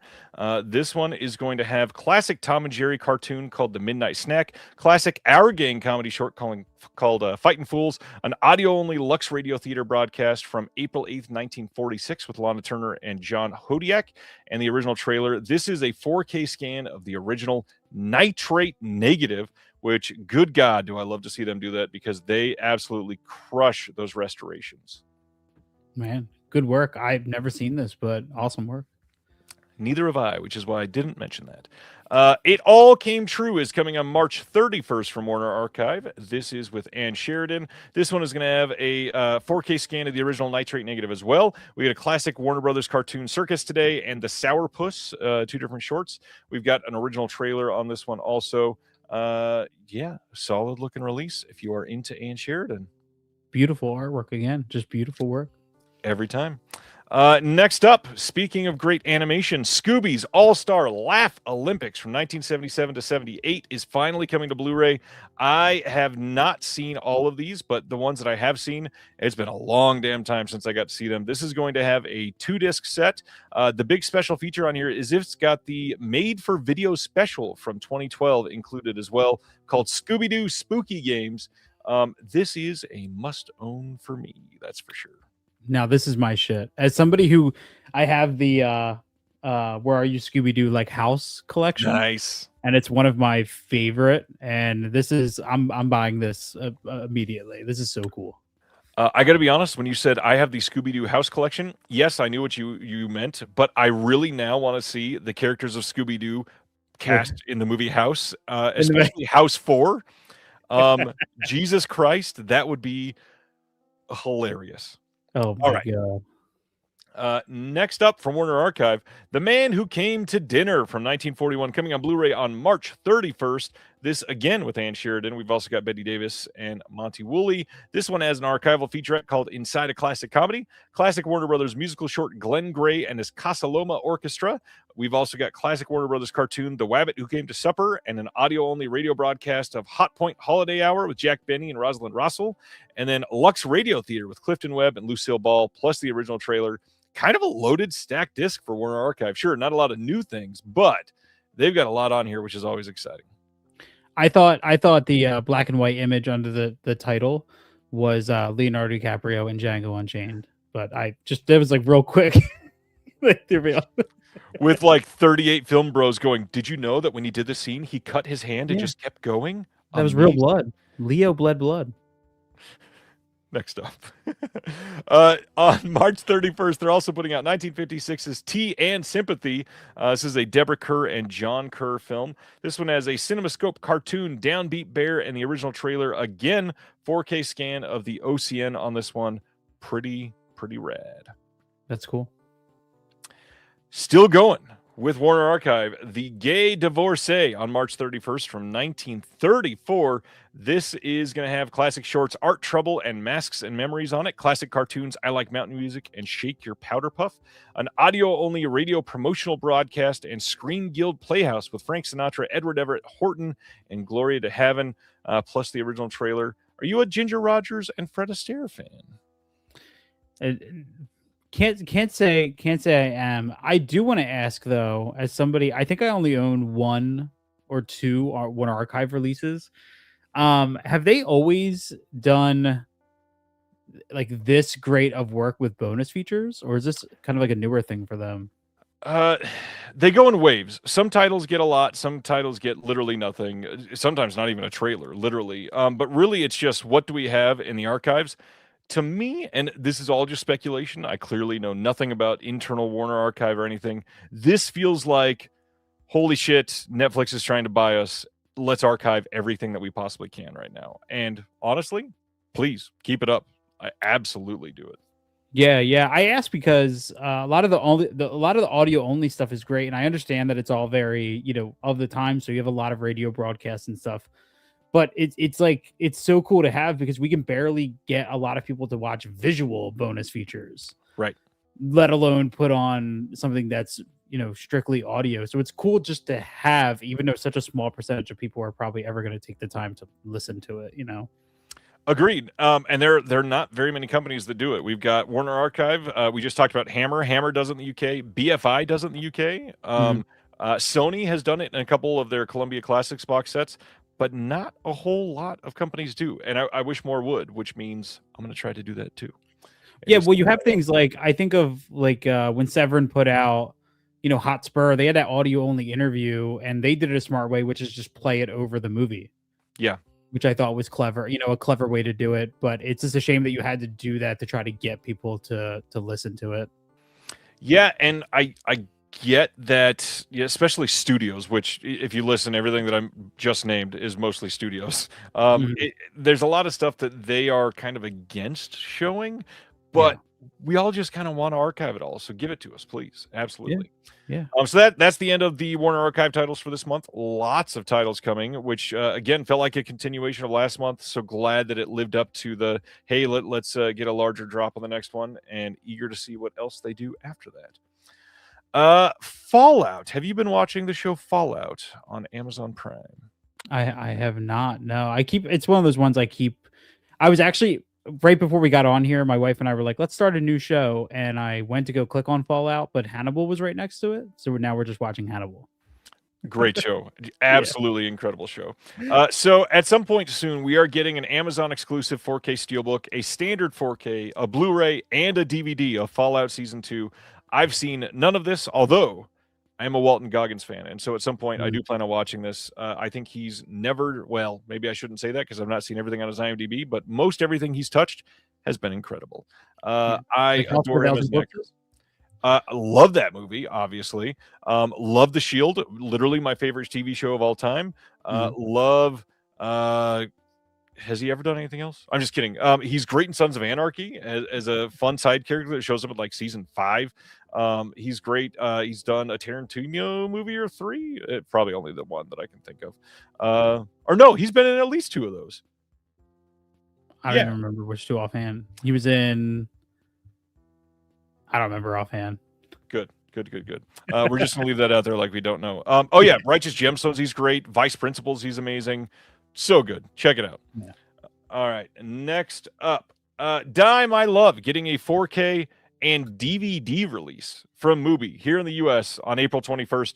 Very weird situation. So they're doing a dual format 4K and Blu-ray release and then a separate DVD release, and that appears to be it. I'm kind of surprised by that coming from Mubi, but check it out, April 21st. Pretty good movie and no special features. Lynn Ramsey, kind of historically not a huge special features person, but it's Jennifer Lawrence, it's Robert Pattinson, it's Lynn Ramsey. So many people would have loved to have talked about this movie. You could have give us anything. I like this movie a lot. I didn't love this movie, but I think that there is a lot to unpack here. This is one of 2 movies last year that made me question if I ever should have been a parent, or maybe even more, but definitely one of like the top 2. But check it out. Great movie. I just said that it wasn't great. Pretty good movie. Jennifer Lawrence, astonishing. Robert Pattinson, pretty damn good. Check out Die My Love. Did you see this one? No, but what's up with Mubi like being such a... Like, I feel like there's such a cool, like representative. Like, I love that I have Lars von Trier's The Kingdom, from Mubi. I thought that was a great release. And then this Substance had pretty much nothing on it. Yep. No bonus features. And then same with this. It's like, the moment I saw this announcement, I was like, oh, I wonder what they're going to put on. And the first picture I saw was the back of it. And I'm like, oh, nothing. Okay. Yeah. Mubi. Okay. And it's really telling, like nothing on the back. I will say, this is probably second to Deaf Crocodile for appealing back of the sleeve design. So good job, Mubi. I like that all of the information is called out specifically so that we can read it. I think you've done a very good job of that. Now, try being a better company. Including your investors. Another favorite of mine for back of it is the A24 like barcode editions. Like for some reason, I love this setup of the back of them. Very easy to read, very easy to follow. Yep. Agreed there. Yeah, that is true, Kubrick lover. Janus Contemporaries doesn't have many special features. They usually have a trailer and an introduction to the director, which is hilarious considering they put out a Cronenberg film on Janus Contemporaries. Yeah, I also picked up from the last sale. I picked up Last Summer from Janus Contemporaries, and nothing on that. It was like a trailer. I was like, oh, okay. Yeah, kind of frustrating. Anyways, April 7th, we are getting the, I think, second or third Carlito's Way 4K Steelbook we've had. Plus, there was an Arrow 4K release of it. This is maybe the award for like the most unnecessary re-release that I've ever seen. That being said, the artwork's pretty good on this one. I do like that. But why are we getting another 4K release of Carlito's Way? I don't understand this. Because people will buy it and they'll own 4 steelbooks of this. Hey, everybody, please don't buy Carlito's Way. Give it to a movie that you don't own if you're going to do that. So check it out because Or the good Arrow. movie. The Arrow 4K is very, very, very good. The deluxe edition, if you can still find that, it's very, very good. Yeah. It is very good, and you probably can't find the deluxe edition, to be honest, unless you're getting it secondhand. But Yeah. check it out. Great movie. Obviously, great performance from the one and only Mr. Pacino. But why do we need like 4Ks of this? Just crazy. Anyways, moving right along to more like the opposite of 4K. We've got Visual Vengeance putting out 3 different releases. So first, we've got May 12th, a Blu-ray release of The Screaming from the year 2000. This is going to have the original score on CD with this. It will have a director-supervised master from the existing tape masters, commentary with Tony Strauss of Wang's Chop Magazine, Screaming and Screaming Again, the making of The Screaming, composing a cult classic with the composer. We got director remastered alternate version of the film called The Screaming Reborn. There's a commentary with the director and the producer and the star on that Reborn version. Then we've got trailer, image gallery, Screaming Reborn trailer, Visual Vengeance trailer, and then, of course, all the goodies they always throw in stuff. So we've got a folded mini poster, stick your own VHS sticker set, a reversible sleeve, and a limited edition slipcover. Check it out. How do you feel about Visual Vengeance? Dude, I've been getting so into them recently. I feel like it took time for me to mature into them, but holy hell, way to go, a company that I feel like nobody talks about just doing like incredible bonus feature work. I don't know the quality of it, but like every release of theirs is a movie I've never heard of, never heard anybody talk about, and it's packed with the most Texaco bathroom. This is so damn funny. For those listening to the podcast later, Movie Eddie just commented, I think this played in my Texaco bathroom. That is by far the comment of the night so far. So thank you. Yeah, I just love, like, I think it's awesome how comprehensive they are with their releases, plus the stickers and stuff. It's always a lot of fun getting them. Yes, I agree. That's always a lot of fun. There is a lot of stuff on all of their discs. So let's talk about the next one. The next one is a double feature, that's the word, of Born a Ninja and Command the Ninja from 1989 and 1983. Terry's saying, what's a Texaco? It's a bathroom, Terry. Or bathroom? It's a gas station, Terry. I'm going off of the Texaco bathroom word. So this shot on video martial arts double feature from Joseph Lai and IFD Films unleashed pure 1980s ninja chaos as 2 unlikely heroes are dragged into a war over stolen germ warfare secrets. Hell of a synopsis there. So we've got the SD Masters from the original tape elements, Commando the Ninja commentary with Justin DeClue and Will Sloan from the Important Cinema Club, Born a Ninja with commentary by Justin DeClue, the Essential Godfrey Ho visual essay. We got the La Chi Touch from visual essay there, actor Quan Chung interview, image gallery trailers, 2 folded mini posters with the original VHS art, reversible sleeve with the original VHS art, a stick your own sticker set, limited edition slipcover by Uncle Frank, who is the wonderful Elaine Sheedy, that you should check out his work. He's great at what he does. And a booklet with the essay by ninja movie expert CJ Lines. How quickly are you getting this one? It'll be pretty quick. And I think Uncle Frank, I consider he is the media book king. Is that the same one? Yeah, his media book covers are by and far the most extreme. I love it. Yeah, it's pretty wonderful. I love his work. I've not seen either one of these. I tend to like, at least for cheesy fun, my Visual Vengeance stuff. Next, Fungicide from 2002, getting a Blu-ray release from Visual Vengeance on May 26th. And this says, deep within a tranquil forest, 5 strangers met at a secluded bed and breakfast, but one of these guests happens to be a mad scientist who uses his vacation to accidentally create an army of killer mushrooms. Now unleashed on the other guest, and with the body count quickly piling up, it's up to the survivors to arm themselves and fight back against these slaughtering shrooms in hopes of stopping them from world domination. So this is going to have on it a director-approved SD master from the original tape elements, new commentary from the director. We've got the writer and co-producer also on that one, archival commentary with the director and that writer co-producer, plus Dave Weldon on there as well. Commentary from Sam Panico of the BNS About Movies and Bill Van Ryn of Drive-In Asylum. This is the perfect time to now say, hey, Sam Panico will be the guest on Reconnected next Thursday night. Come back and check him out. Can't wait to have him on here for the first time ever. We got a commentary from Schlockenoff Films, the full Riff Tracks version of Fungicide, alternate opening credits, a deleted scene, outtakes, image gallery, Troubled Moon trailer reel, Fungicide producer trailer, Fungicide visual vengeance trailer, other visual vengeance trailers, plus a reversible sleeve, folded mini poster, stick your own sticker set, slip cover, grow your own killer mushroom seed packet. That is astonishing. What do you feel about Fungicide? Hell yeah. That's it. That's my only response. I don't know what this is, but I'm day one.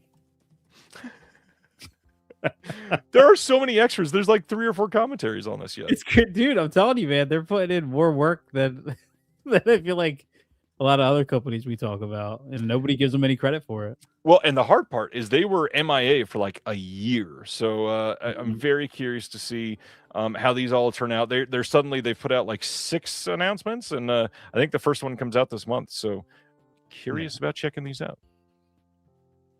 All right. Yeah, very cool. That is all for Visual Vengeance. Let's get back to Imprint, who releases a shit ton of movies. April 29th, they've got a 4K Steelbook coming of the Hard Boiled release from 1992. Now, this is available to pre-order now. It was like a 2-day lag on that one. This has all of the extras that are on the Shout Factory discs, except for a couple things, I believe. But also, it does say more special features to be confirmed. I think they're just going to get everything. I don't think there's going to be anything new necessarily, probably, because there's so much on there. But I also want to point out that the Arrow release of this seems to still be the one to get. So check it out if you're into that. The big difference, though, is this does have a hardback booklet with this, which has an exclusive 60-page hardcover booklet featuring production stills and brand new essays by Panos. I'm not going to be able to read this last name. Kosthasanasis? That was wrong. And Vern. Thanks, Vern. Yeah, I don't know how to feel about that one. Hard Boiled. Have you seen Hard Boiled? Yeah, dude. Yeah, I love it. I already pre-ordered the Arrow one, which Nice, smart. Yeah, love this movie. And I mean, honestly, the size of the baby's head on the front of this is kind of unsettling to me. I mean, that is just the actual poster. That's not altered in any way. I know, but for some reason, at this angle, looking at that box, it looks unsettlingly large. But no, yeah, I did get the Arrow one. I think it's cool that this is getting kind of all the regional releases. Yep. There's still 2 more coming, by the way. Still one coming in France and one coming in Italy. Oh, man. Available nowhere to available everywhere very quickly. Probably.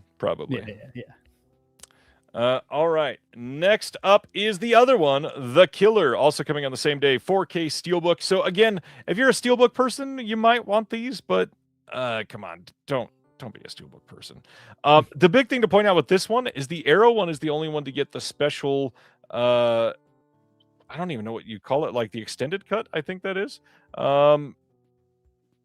Yeah. Curious about this one. Have you seen this one? Yeah, I mean, do you think people would hate me if I say that I like The Killer more than Hard Boiled? Not even a little bit. There's people that say neither one of those are John Woo's best film. Yeah, I love The Killer, man. I watched this first, believe it or not, on the Criterion channel when they did the John Woo feature, probably like end of summer last year. I had never seen this, and threw it on and absolutely loved it, man. Like more than Hard Boiled, I would go back to The Killer.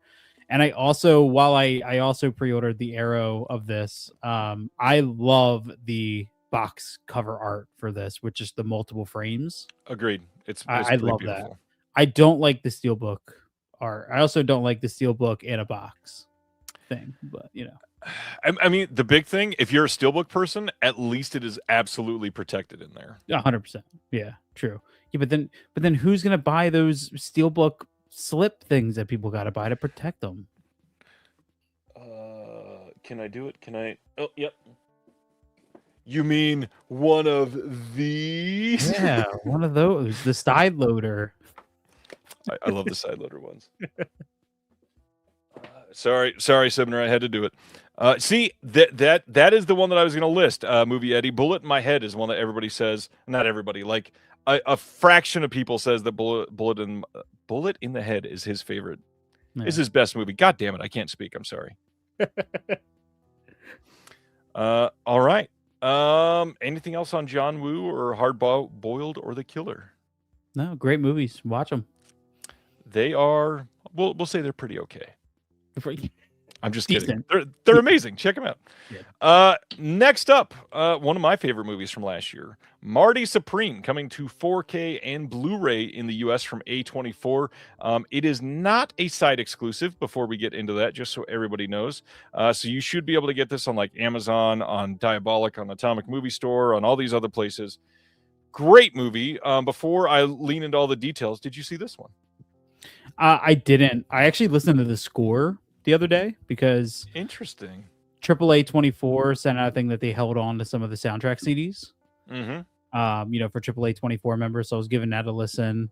And also, I just want to I just want to say again, the Big Picture podcast had on, I believe it was Jack, I'm blanking on the last name. He was the production designer for Marty Supreme, and it's an incredible conversation about recreating New York City and a lot of insight that really made me upset I didn't catch this in theaters.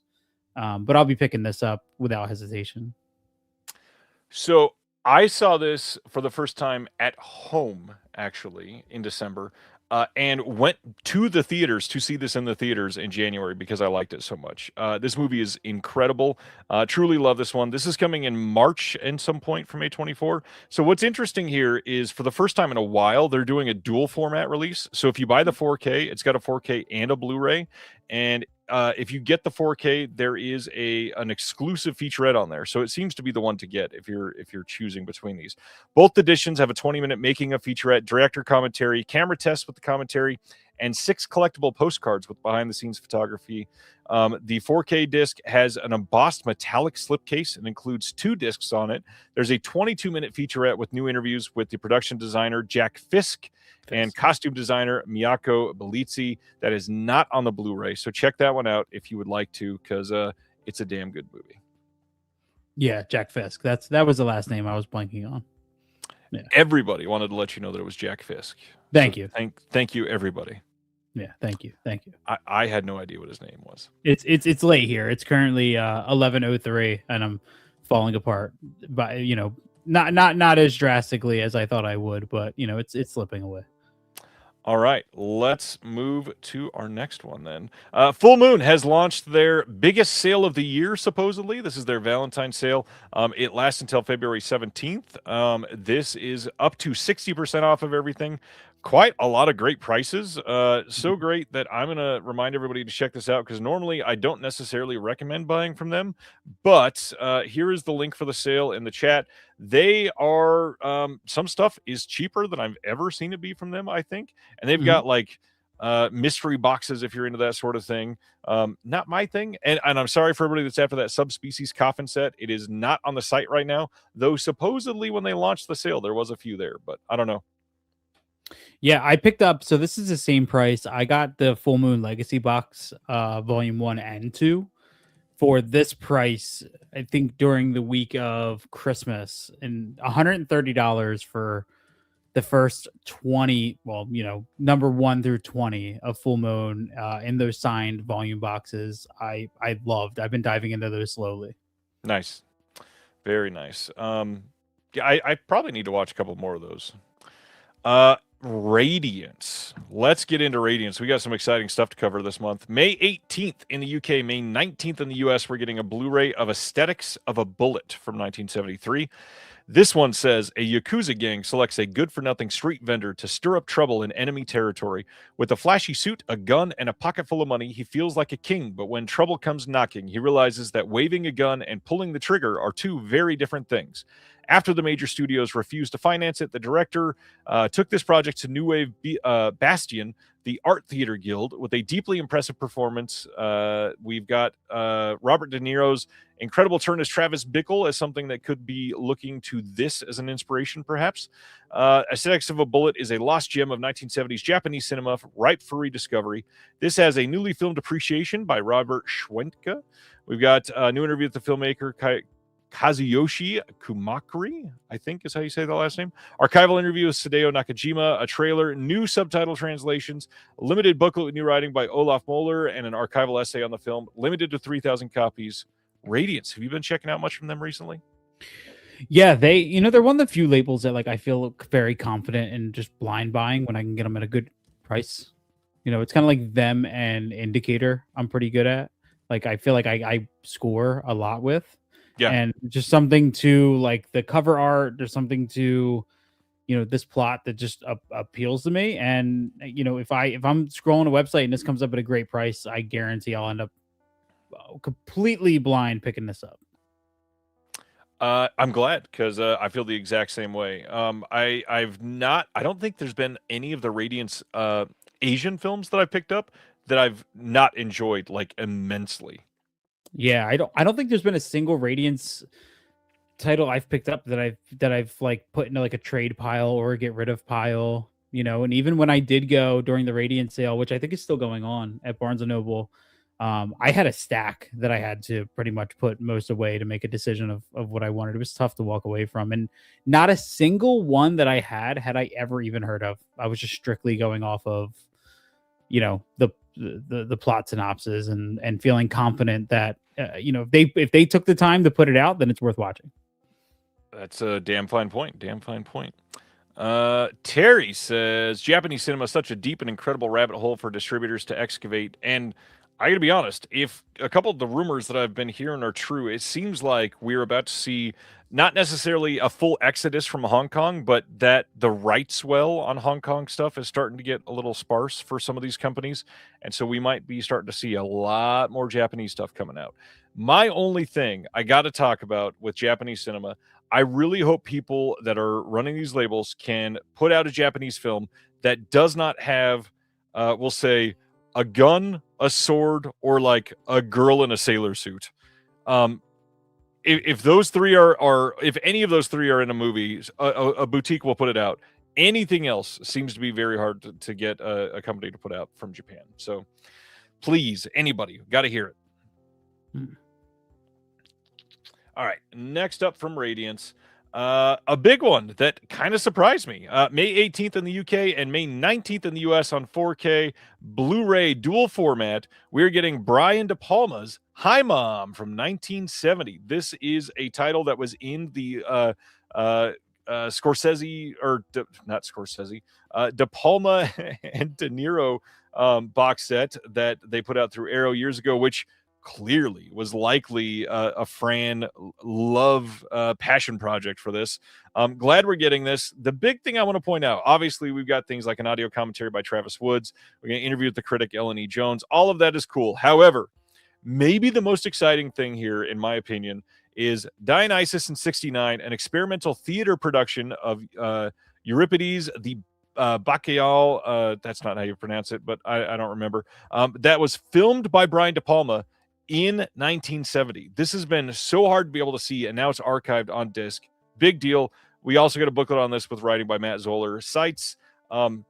Any thoughts on De Niro, De Palma? Any thoughts on this film? Have you seen it? Are you into it? I haven't seen it, but I'm into it. I mean, De Palma is obviously a day one pickup, and it's always cool to see a company like Radiance get an early De Palma. I think that De Palma Arrow set is pretty hard to get, right? It's been very expensive, like $200. Yeah. So hopefully we can kind of see some of those getting put out. That way they're more accessible to people not trying to pay ridiculous prices. I'm sorry that while you were saying that, I had Euripides nuts listed on the screen, but it was too funny to not have up there. Oh my God, I'm losing it. Thanks, Silent Mandible. That was pretty good. Oh, jeez. Not quite Texaco bathroom, but pretty good. Going to the next one.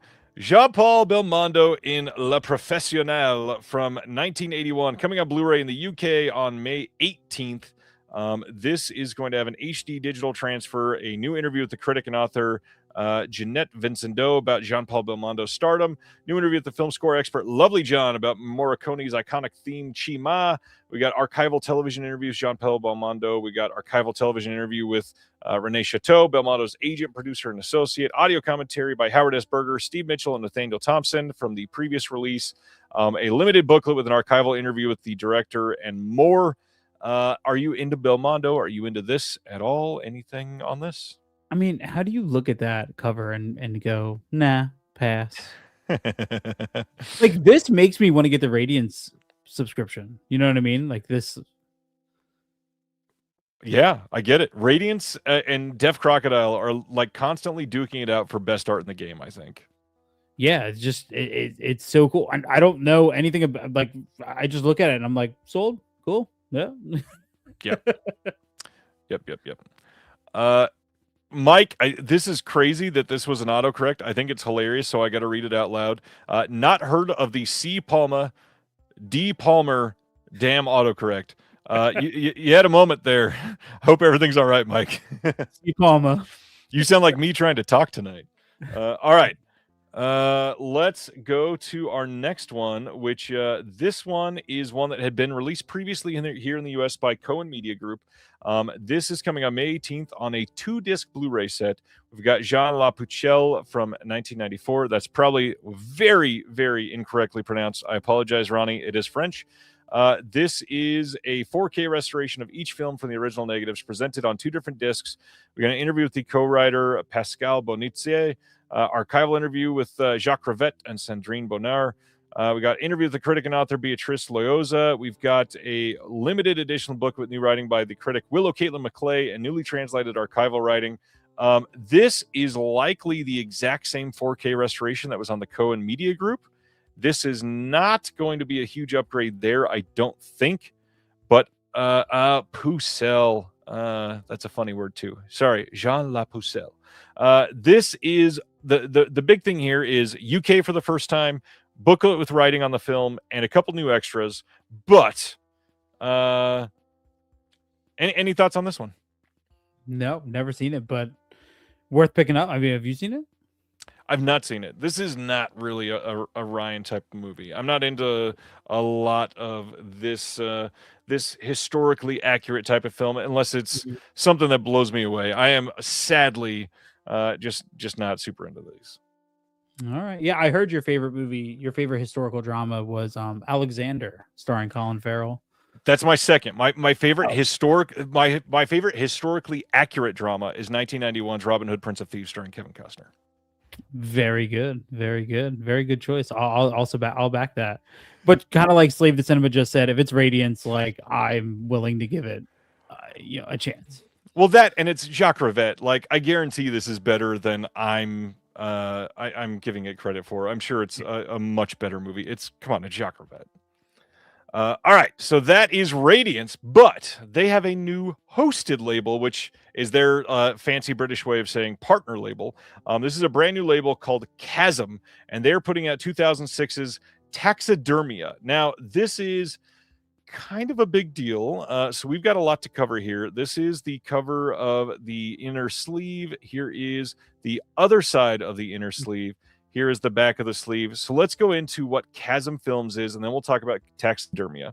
So first of all, I cannot find anything online about what Chasm Films is, who is behind it, or anything like that. But this says on the Radiant site, it says Chasm Films is a label dedicated to curating a catalog of underseen, underappreciated, and underground world genre cinema. Cool, but also that's like 84% of labels out there. So that doesn't tell me much. That being said, the fact that they're leading with Taxidermia, which is a film I've been wanting to see for 20 years that has not been able to be put out on physical media in the U.S. and supposedly might not be able to be put out on physical media in the U.S., I am so stoked to see what they're putting out in the future. So for those that have never heard of this, this says, in Hungary during World War II, Vendel... Wow, I should have looked at that name before I started reading, because Jesus.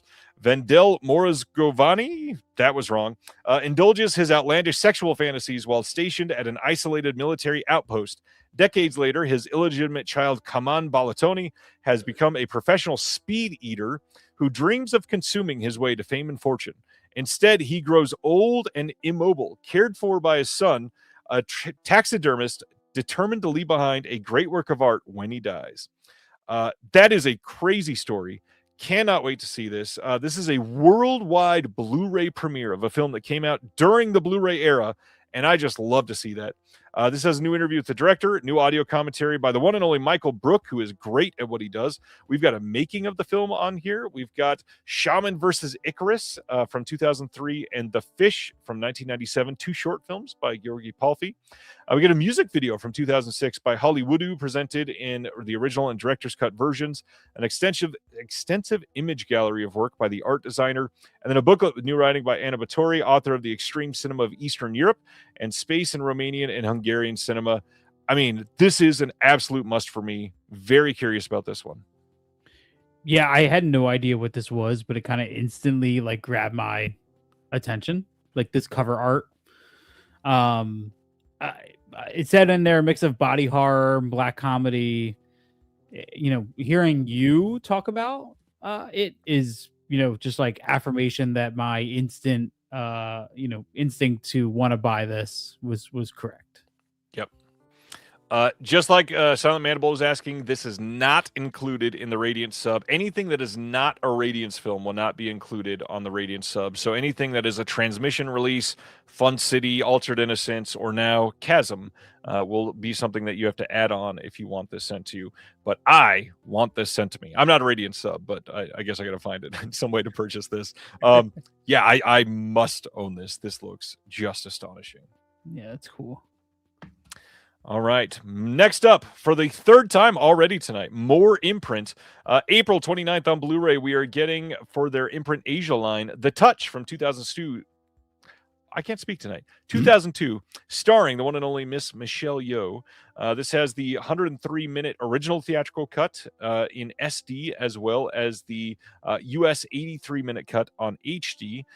We've got an Asia promotional tour featurette and a trailer on this one. It's one of their standard side-loading case releases, so it's going to be on the cheaper side. But I always love Michelle Yeoh, so I need to see this.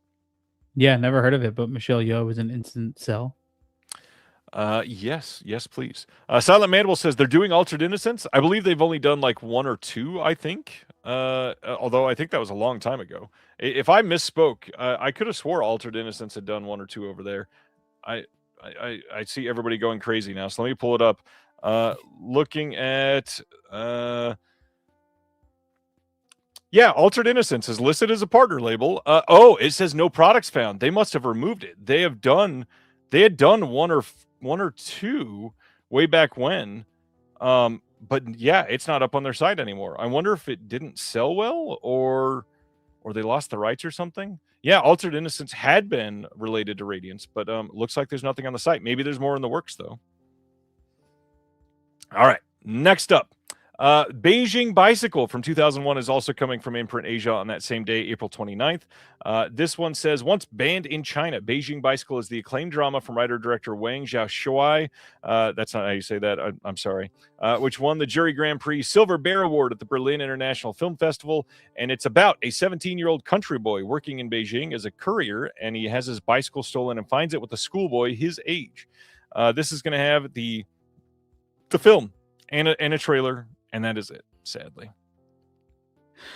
That was very anticlimactic. This is going to have the film. I wonder why it was banned. That's always interesting to me. I mean, it's China. That's probably that's true. That's true. Very all right. Next up, staying in Australia, staying technically with the same company, just their parent company. Via Vision had a round of releases, so let's talk about these. The title that I'm not going to be able to say the right way, again, sorry, Ronnie. I think it's Nouvelle Vague is the right way to say it. Probably not. This is the brand new Richard Linklater film. Sorry, maybe I shouldn't say one of two Linklater films that came out last year. This one is the film about Godard essentially making a movie. And I've not seen this, and I want to see it. I did it the right way. Yay! Thanks, Ronnie. Yeah, check out this one. I will definitely be getting this one because, unfortunately, it's likely not coming out in the U.S. since it's a Netflix-owned film here. Oh, is this the Making of Breathless movie? Making of Breathless, yes. Okay. Yeah, interesting. This is a great comment, Movie Eddie. I say the names like he's Ryan says the names like he's reading a fortune cookie. It depends. If it's a Latin American name, I can usually nail it. If it's an Indian name, I'm usually pretty great at it. Asian and French, man, massacred immediately. And yes, this is probably a wise choice. Terry says, watch Breathless before you see Nouvelle Vague. Next up from Via Vision, the hit 2001 film Get Over It, coming to Blu-ray on April 1st. First time on Blu-ray anywhere in the entire world, and this might be the wildest cast you've heard of in a single film ever. Kirsten Dunst, Ben Foster, Shane West, Colin Hanks, Martin Short, all rounded out by Cisco. Yes, that Cisco. This is coming in a glossy slipcover. We've got a bunch of archival extras on this, but this is the first time on Blu-ray anywhere in the world. How quickly are you rushing out to pre-order Get Over It, sir? I mean, it does have the Vitamin C music video on it, so. But it's not the graduation song, so. That's true. That's true. Yeah, Cisco. This is a why you were talking about Ben Foster earlier. Where would you rank Ben Foster shout out of the night? Yeah. Where would you rank Get Over It in the Ben Foster? I still can't get over it, so I'm not entirely sure. Yeah. Get over it, man. Head Coop says this is one of Cisco's best films. What did he do? 2? I think maybe 2, maybe 3. This is one of Cisco's films. It ranks in the top 3 of ever. Yeah. And also, yeah, Craig says intern Photoshop cover classic, but also this cover screams 2001. Everything about this is 2001. There's something about this that just makes me think of AIM, AOL Instant Messenger. I don't know. Absolutely. Yes. Sibner is texting me that Cisco does his one-handed cartwheel in this. Thank you, Sibner. I know that you're a Get Over It expert here. I'm so sorry. All kinds of people genuinely excited about this, so I get it. I'm glad. Genuinely, people. I think it was on pretty much every. Yeah, people very excited about this. I'm so glad that people can see this. I'm curious what the possible alternative artwork is based on the artwork not final sticker. Oh, it's not final. Interesting. Maybe it will be slightly less 2001. The less saturated. It will be a noir version, just black and white. Well, I shouldn't say black and white where there's Cisco and Kirsten Dunst on the cover. It's already black and white. I get it. Get over it, man. Touche. Let's go to the next one. Head in the Clouds from 2004, starring the one and only Charlize Theron and Penelope Cruz. I did not know this existed until this announcement. I did not know that was Charlize Theron. It's 2004 Charlize Theron, so that could be why. Some striking artwork there, man. It's very glossy, I will say that. I don't know anything about this movie. This one also artwork not final, and I dare I say that's probably a good thing. Although I have a feeling this will end up being the final artwork. I don't know. This is the only one that has not said housed in a glossy slipcover. So. Interesting. All right, let's go to the next one. Guinevere from 1999, getting a Blu-ray release on April 1st. This is the first time on Blu-ray anywhere in the world, starring Stephen Ray, Sarah Polley, Gene Smart, and Gina Gershon. I've also not seen this one. I've heard this one is okay. Not like a masterpiece or anything, but I've heard it's pretty fun. Like the cast, Gene Smart, Sarah Polley, Gina Gershon, great. Stephen Ray, pretty good. Any thoughts on this one? No, I mean, gotta do some research on it. There's something about this cover art that's like, this looks like my thing, but it's not final, so who knows? Well, thankfully, it is housed in a glossy slipcover. So it is. Okay, all right, good. Okay, a little more premium. If you were worried. But if you were worried, hopefully you won't be able to not look for the werewolf. I've heard this is great. I've never seen this one. April 1st, there is a Blu-ray release coming of Where from 2013. I've never seen this. Have you seen this one? No, I thought this was the new Robert Eggers movie. Werewolf for Eggers is WLPH after this. Supposedly this is great. Anybody in the chat ever seen this one? Because I'm probably gonna check this one out soon. This looks really good. Man, yeah, put on my radar. This says when a vacationing family is brutally murried? Okay, listen. I am so tired this week. I'm sorry. This says when a vacationing family is brutally murdered, an intrepid attorney, Kate Moore, is assigned to defend Talon, the main suspect and mysterious loner with a strange medical condition. As she delves into his shadowy past and runs scientific tests to prove his innocence, Talon's darker instincts soon surface with unparalleled violence. As Talon slashes and shreds his way to freedom, Kate must stop the atrocity that she's unleashed before the city is torn apart, limb by bloody limb. I am into it. I'm gonna go into this as blind as possible because last time I did that, I bought The Cursed from a couple years ago. Oh, yeah. And that has become one of my favorite werewolf movies, like that nobody talks about. And ever since then, I've been really into kind of just taking a chance on more,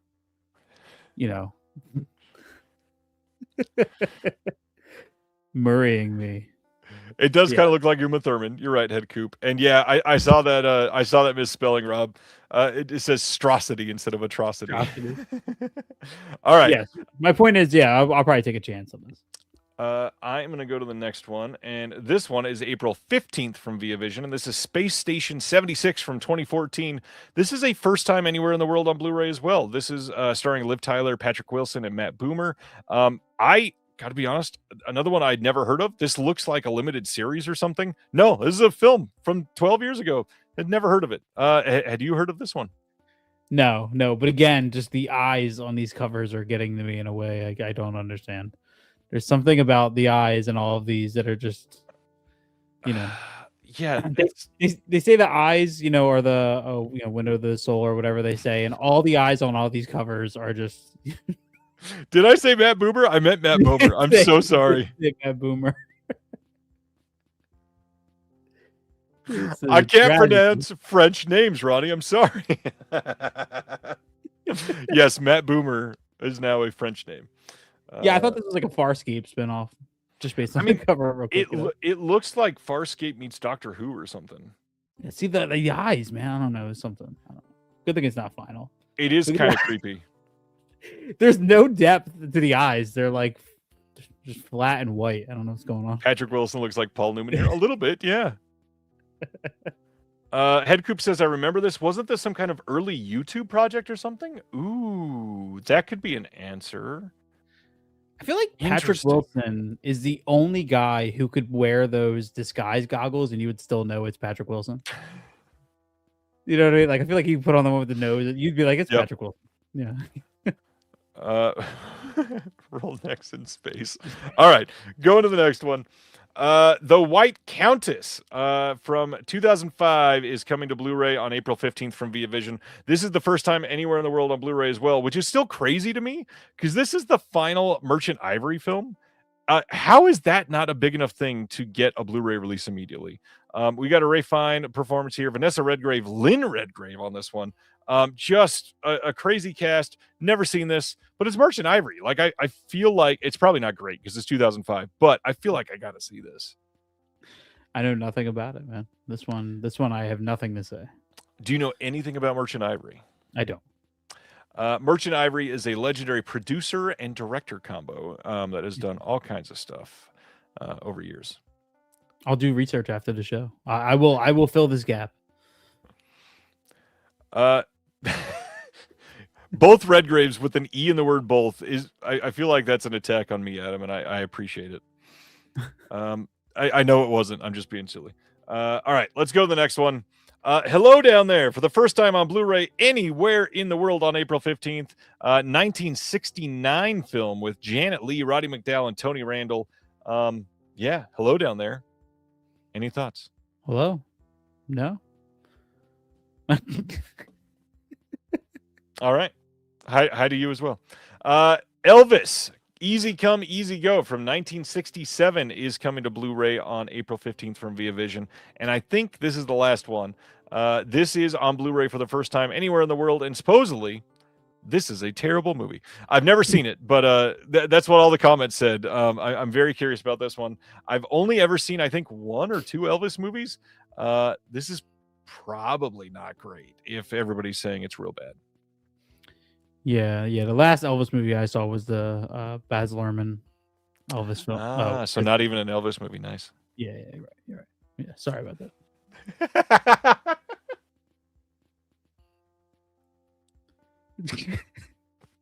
So what's happening? I don't think we need to apologize, but that's totally fine. This is an underrated comment. What are they drowning on the cover? I don't know, because the artwork's not final. It's a spoiler warning. Yeah, the kids show a spoiler. We're not keeping anything clean. Come on, Movie Eddie. We're drowning people. Richard Dreyfuss was in the last one, I believe. Everybody that's commenting about that, hello down there. Yeah, Richard Dreyfuss, early role in this one. Oh, that's cool. Not in the Elvis movie. Oh.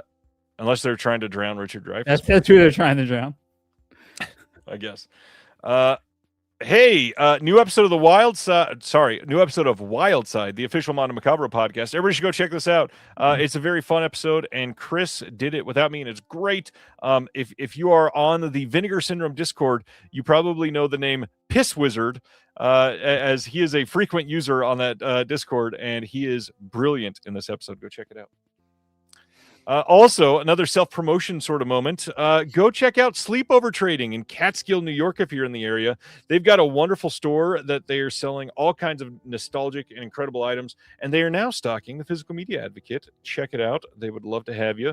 And go pick up an issue if you are not caught up, because it is worth it. It's so cool to see this, man. Gotta say, I'm just proud of you. I'm just proud of you, man. Thank you. Me too. In fact, I think Beyond the Blood has a cameo in one of these episodes that are on the stack. You may not see it, but I think it's in one of these. It's in one. I have all of them, and I remembered which one it was, but I've forgotten in a few minutes since. What did we talk about last? I don't know, but let's talk about Hammer putting out a very pun-filled title of Ships and Giggles, Volume 7, their seventh Hammer box set, coming on May 18th on Blu-ray in the UK only. This is going to include The Ugly Duckling, A Weekend with Lulu, Don't Panic, Chaps, and Watch It, Sailor. We've got a bunch of interviews on this. We've got HD masters of the films. We've got Jonathan Rigby talking about Hammer comedies, archival interviews. Any thoughts on the Hammer box sets or this one specifically? No. I'm trying to expand my indicator collection. Really all I own is mostly their genre long releases, as well as a couple others sparing. But these are just so cool. Like, I love their color palette. I love the look. Yeah, I got to be honest though. I agree with Kubrick Lover. I don't love this cover all that much. I think it's fine. I just the rest of the Hammer box sets look so great. SJ, just so you know, you are in the portrait stream. If you want it to go landscape, there's another stream. Go back to the channel and choose the other stream. We are here for you. We're doing it in two different ways.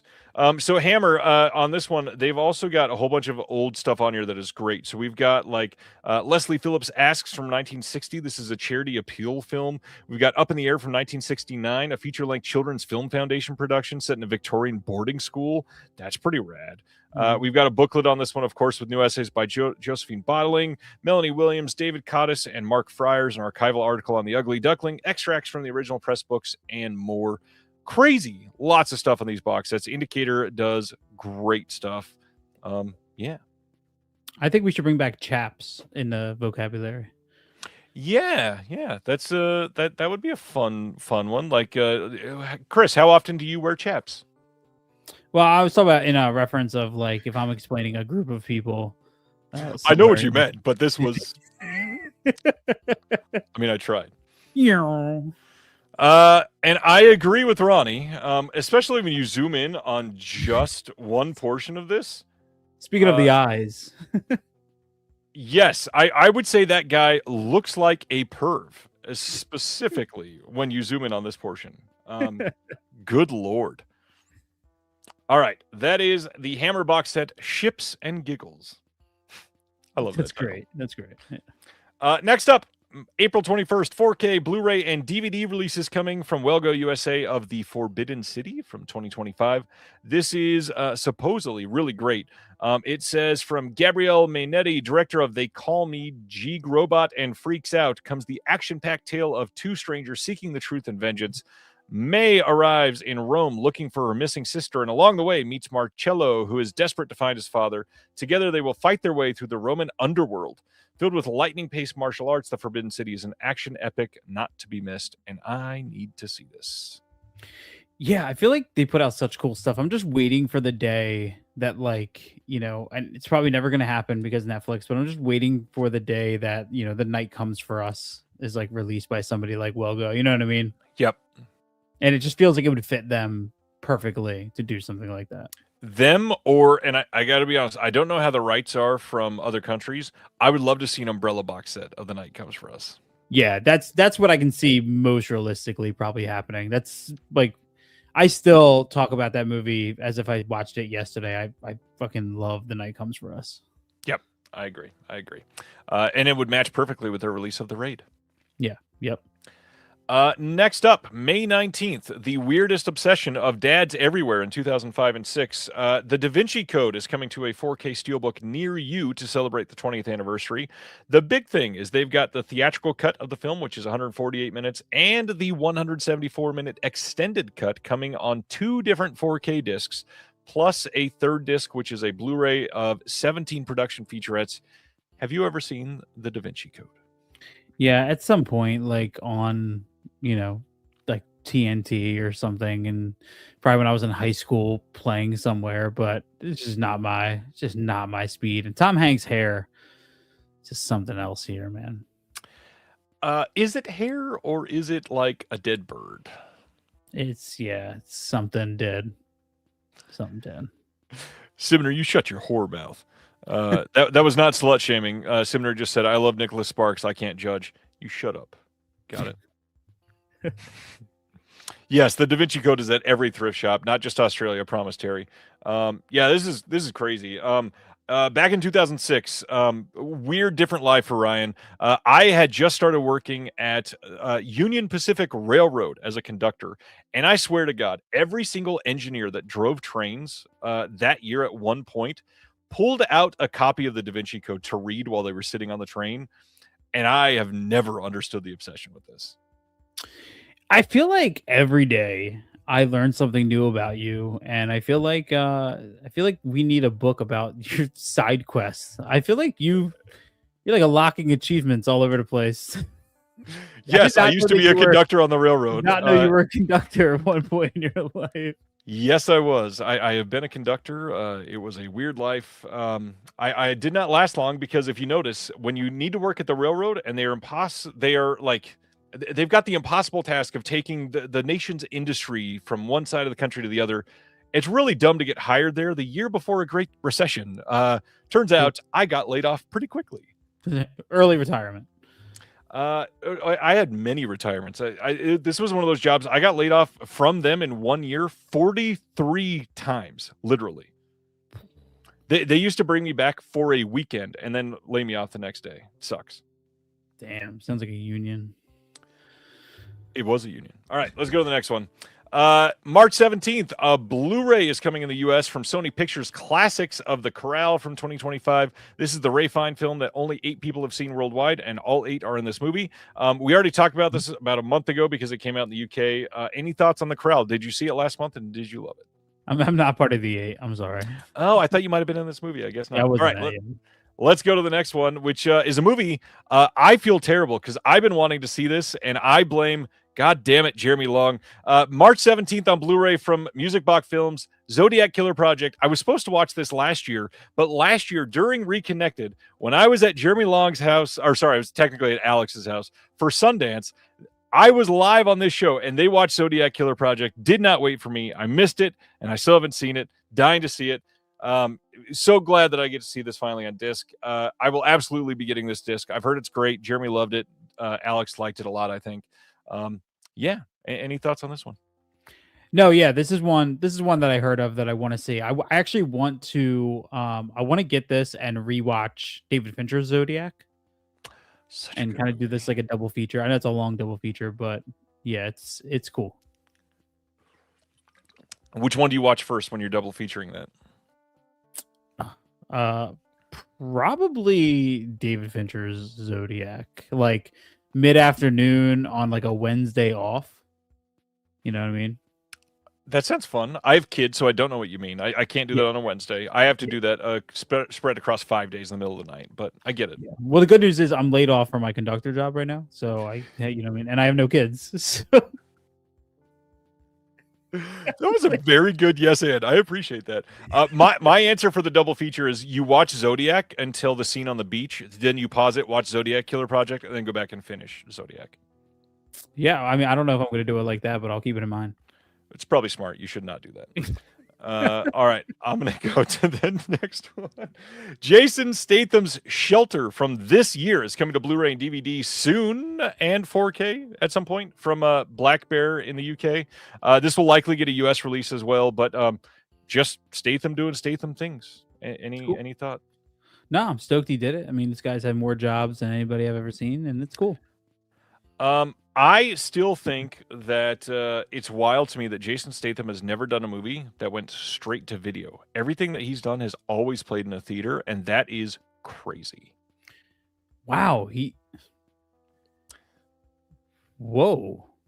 I had to go look it up. It is absolutely true. Every single thing that he's done has played in a theater, which for somebody like Statham is crazy. I keep going back to Homefront for some reason.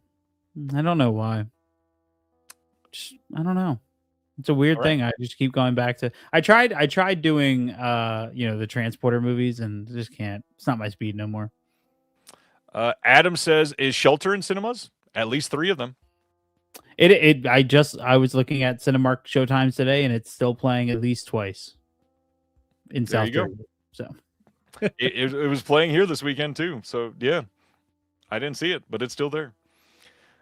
Next up, May 12th from VCI as part of their Clásicas del Cine Mexicano. Is it Mexican? Yeah. Okay. The movie is not Shelter. It is Janitzio from 1935. Now, this is pretty damn cool because this is the first sound film from Mexico. And that alone is freaking exciting. I'm certainly curious about this one. The VCI releases of the Mexican classics have always been interesting.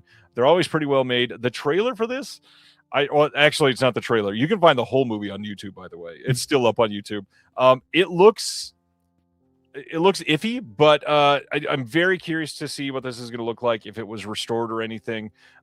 In Spanish with English subtitles, so check it out. Just the fact that it's the first sound film, I definitely want to see it.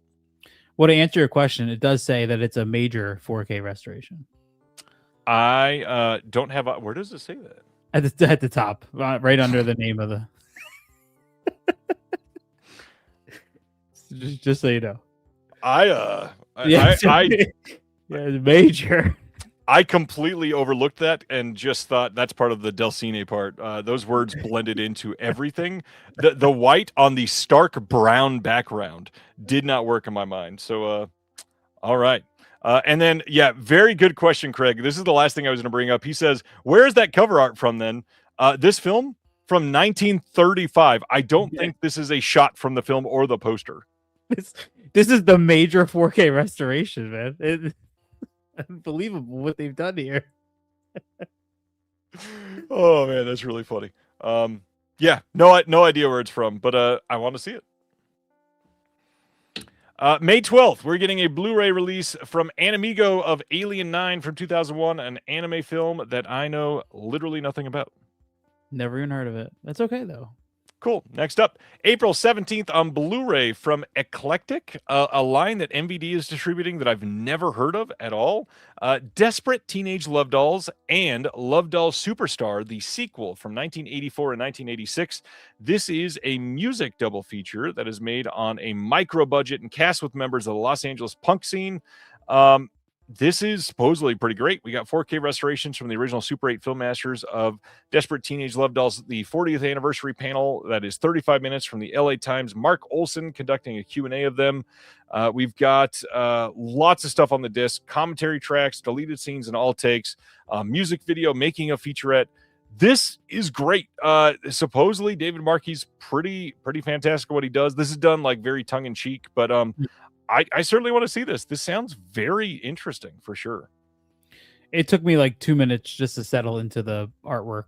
It's a lot. Just as much as the last one was very 1935, this is certainly 1984. Yeah, I didn't even know there were 2 movies in here until I was like, I don't know what's happening here. Yeah, But- it's. It's Go a ahead. lot. No, I was just I'm still perplexed. Just like I didn't read, I will point out that it does say double feature and bonuses on the top left. I did see it said double feature, but I was still trying to figure out where the second title was. But it's there. I got you now. Terry, it is not blown up to 4K. It's a 4K restoration. It's still just a Blu-ray, thankfully. Yeah, it's not a major 4K restoration. No, this is a minor one, so it's only okay. All right, let's check out the next one. We're going all the way over to Sweden, February 25th, as part of their Sweden. That's the word. Nikatsu Sweden Poruno line. I always want to call this something else. They are putting out Agony of the Shadow Beast from 1971. What a hell of a title that is! Jeez, Agony of the Shadow Beast. Agony of the Shadow Beast from Hell 1971. yeah, and it's only 70 minutes. Consider Only me 70 sold. minutes, yeah. So this says a young virgin is seduced by her boyfriend outdoors, but their encounter is violently interrupted by a creepy guy who attacks them. The boyfriend runs away and she is violated. Disoriented, she staggers into the road where she is saved by the charismatic C. Bronson and his chauffeur. If this is Charles Bronson, I'm absolutely into it. When the woman wakes up, she finds herself naked and locked away by Bronson, who is running an illegal brothel. Now, a reminder that they are releasing this whole Nikatsu Sweden Poruno line as part of a box set. And if you've not seen it, I'm going to pull this up on another tab and share this real quick. So, can I share that? Yeah. Yeah, there's no nipples. Yeah, I'll share this. So here is the box set that's coming. And it's 6 different films housed in this exterior box set. This is what it looks like. And you get all of them. And the films sound like genuinely really interesting. And I definitely want them. But to buy the box set from Sweden, like if you're getting it shipped to the US, it's over $200 just for those 6 films. And like, I get it. It's shipping from Sweden. Plus it's 6 movies that have never been released here. I am so sad because I definitely want these, but $200 is a lot. You haven't seen any like retailers, US retailers? import Not that? yet, No. but it could just be that they haven't released and sent them here. Maybe when they arrive, they'll show up on the sites because they have carried the other Club Super 8 titles. So Yeah. it is possible. Because like that box set's something that I'm very intrigued in. I just don't want to pay that much. Same. You know. Craig, you don't watch this to get your rocks off. This is like inflatable sex all the wastelands. We don't need free Pornhub. Come on. It's very, very similar to the plot just reminds me of, Thriller, or They Call Her One Eye. Yeah. But I just wonder if there's as much slow motion in this. I doubt it though. Probably not quite. I mean, it's only 70 minutes. So extras on this, we got Blonde Animal, Swedish Sin Through the Lens of Nikatsu Roman Pruno, which is a video essay by Johan Nordstrom. We got a trailer, and then we've got an audio commentary by Jasper Sharp, Johan Nordstrom, and Ricard Gramfers, who's the owner of Club Super 8. There's also Anne-Marie Macnow in a housewife film, 1970, and we've got the original Japanese and English screenplay. Very, very curious about Very this. cool. Terry says get a budget flight to Sweden, buy 2 and fly back to the US and sell one. I mean, US flights are very expensive, if only. I also don't have my real ID, so can't even fly in the country. Oh, that sucks. That sucks. What are we ignoring? I'm not ignoring anything. No, I definitely want you to try to read this. I'm going to do it as white as I shouldn't say white because Swedes Fortune are cookie. really white. Fortune cookie. Ojuret Smart Sama Nutjing. I was so hoping you were going to say nutjing. let me try to actually say this now. I'm going to say it's probably Ojuret Smartsama Nutning is probably the proper way, closer proper way to say that. Yeah, you're probably close, or not at all. I mean, who knows? Ronnie says that was filthy. Come on, there was nothing wrong with that. There was nothing wrong with that. All right, I'm going to go to the next one.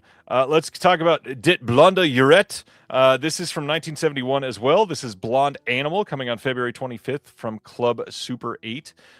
This is a loving couple falls prey to an older husband and wife vacationing in Stockholm in search of sexual adventure. The characters spend much of their time strolling through the city, taking in its famous sights, going to discos, or engaging in sexual encounters, often still in their underwear, yet appearing to enjoy themselves to the fullest. An interesting case of Japanese censorship. What a weird synopsis. Just 63 minutes, man. It's perfect. 63 minutes, or you could buy it for $200 with 5 other movies. Yeah. I'm on my way. Okay. These comments are great. I don't even know what to say. So special features on this one. We got Blonde Animal, Swedish Sin through the lens of Nakatu Roman Peruno, a video essay by Johan Nordstrom. We've got a visual essay by the one and only Dakota Newt and Christopher Velasco from Two in the Pinku. Amazing. And this is another reason why I want to buy these, because I want to support them. We've also got an audio commentary by Jasper Sharp and Ricard Gramfers on this one. Yeah, I really want these, especially because they've never been available outside of Japan. Yeah, these are cool. I really hope I hope somebody gets that box set. I would love to get that. Yeah, as long as they don't charge $200 for it. Absolutely. Yeah, that's true. That's true. All right. We've got very few things left. Literally only a couple, I think. This is interesting. Actually, this is the last thing to talk about tonight before what's coming out next week. So Club Super 8 has a sister label. Cult Pix is a streaming site that is based out of Sweden as well. They are a partner of Something Weird Video. They are really great at pretty much everything that they do. Fairly cheap. I think it's like $5.99 to subscribe to Cult Pix. And if you've not ever checked it out, you can scroll through, I think, their entire library without subscribing. And you should, specifically you, Chris. I feel like you would absolutely love them as a streaming service if you've not checked them out. Anybody else watching, please go give it a watch. They are really interesting. I feel like most people watching this would love it. But they are announcing some interesting things here. So Cult Pix is starting a new physical media label, and let's go through some of this. So Stockholm-based streaming platform Cult Pix is moving into physical media, partnering with National Film Institutes in Hungary, Taiwan, Czech Republic, and Estonia for a new Blu-ray label set to launch at Cannes in May. So this says the cult and exploitation cinema platform will debut with 4 restored titles from partner archives. We've got Mateo from 1990 from the National Film Institute in Hungary, Fantasy of the Deer Warrior from 1961 from Taiwan. We've got The Man from the First Century from 1962 from the Narodny Film Archive in Prague, and then Madness from 1968 from the Estonian Film Institute. Mateo will be the first release at Cannes, with the remaining titles rolling out on a monthly schedule. The company also plans to release TFA's restoration of Taiwan's Dragon Superman trilogy from 1968 later in the year. Cult Pix is in discussion for even more titles. There is a lot listed there. Yeah, I've looked at Cult Pix a couple times. You can like scan their site. But I went through like a little bit of I'm a little funny with like streaming services. I went through like a Criterion channel kick, and then I went through a oh my God, there's another one too that we talked about last time I was on the show, and I forget what it's called. But Cult Pix is on my list of streaming services to check out, just to kind of see what's going on there, because it looked right up my alley. Well, I got somebody messaging me. It looks like they may not necessarily pay the people that they're licensing films from. So maybe look into Cult Pix a little bit first. Very curious about that. Yeah, Never mind. Interesting. Take back Everybody should do some research. Good is what I'm sending to this person. Yes, and I agree, Robert. Why is everybody starting boutique labels this year? People are crazy. Who starts a boutique label in 2026? Just a terrible decision. Yeah. Studios run the game, man. That is me being very tongue-in-cheek. Any thoughts about a Swedish new physical media label? No, but like pretty much like everything else, I'm down to give it a shot. I agree. So yeah, that is it for news for this week. Let's talk now about what is coming out next week, in case you forgot. February 13th, which is tomorrow, We've got a release coming out from Flicker Alley of the Focus on Louise Brooks, and then next Tuesday, Ben-Hur on 4K, All the President's Men on 4K, Predator Badlands on 4K, and all of those also have steelbooks. Nightcrawler on 4K with a very unnecessary steelbook with the nothing looking like that in the film. A Beautiful Mind 4K. We've got Sisu, Road to Revenge 4K, Double Impact 4K, The Visitor 4K, lots of 4Ks. Small Soldiers getting a standard 4K.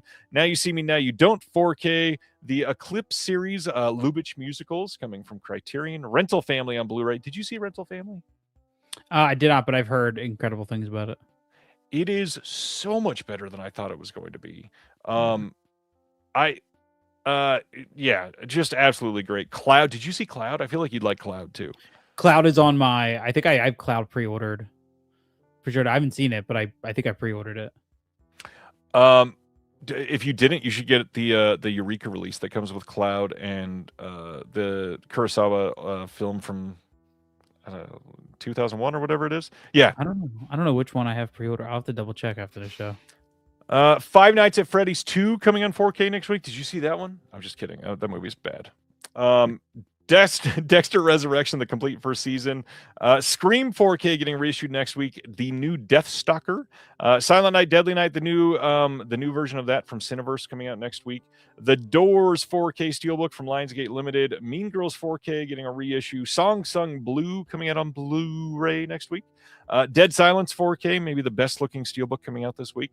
Brotherhood of the Wolf 4K, love that movie. We got Broadway and the Big Screen from Warner Archive, a 6-film collection. Space Adventure Cobra from Discotheque. Cicator Ultimate Human Machine from Discotheque as well. Scarlet Warning 666 about to... Oh, that's right. The other title is Charisma. Thank you, Head Coop. Cliff in Color from Indicator coming next week. Fred Astaire 4-film collection from Warner Archive. Benny Goodman's story coming from MGM. Flesh and Blood Show 3D from Kino. More Belmondo with the Vultures from Kino as well. Birth of the Blues from MGM. Regretting You coming out next week. Double or Nothing and Sing You Sinners from MGM. Trick or Treat getting a standard 4K from Arrow. Sharkskin Man and Peach Hip Girl. I still need to get that one coming from Discotheque as well, I believe. Here Come the Waves. The Carpenter's Son, the Nicolas Cage film that couldn't, coming out next week. Knockoff coming from MVD Rewind. Heaven, the Diane Keaton film that I absolutely need to get. Spencer Tracy 4-film collection. Tomorrow's Joe from Neon Nights from Discotheque. Plot of Fear from Raro Video. And Trifoli from Cohen Media Group. Anything you're excited about next week? Yeah, I mean, I'm not gonna buy it right away, but Sisu, Road to Revenge, very excited about, and then also, now I'm blanking. Scroll up real quick for me.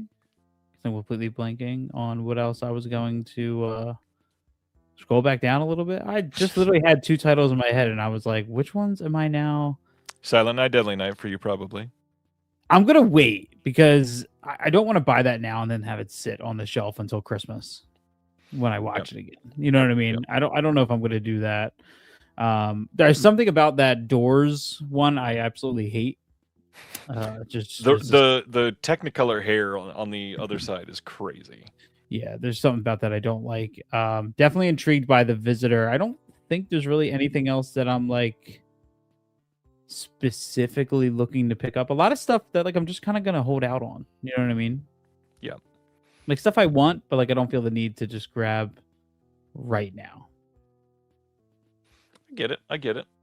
I saw Silent Night, Deadly Night. I think you would enjoy it. Especially knowing your taste. I think it's better than you think it's going to be. Yeah. I didn't like it as much as Toxic Avenger last year, but it's pretty good. It's a packed week, and like Scarlet Warning 666 is I think the only reason I'm not, because I don't even know when that's shipping. I think it's supposed to be in the next 2 weeks. Is it? Okay, because I pre-ordered mine day one and was just kind of waiting. That Scarlet Warning. I think the announcement said mid-February on that one. Okay. That's one of like the rare times I just took a completely like I didn't even watch anything for that. I just love what Grindhouse Releasing is doing, and ever since I believe it was last year or the year before when I bought Hollywood 9028 from them, and it became one of my favorite discoveries of all time. I'm just a lot more willing to take blind chances on them. So I'm curious to see what I'm going to get with that.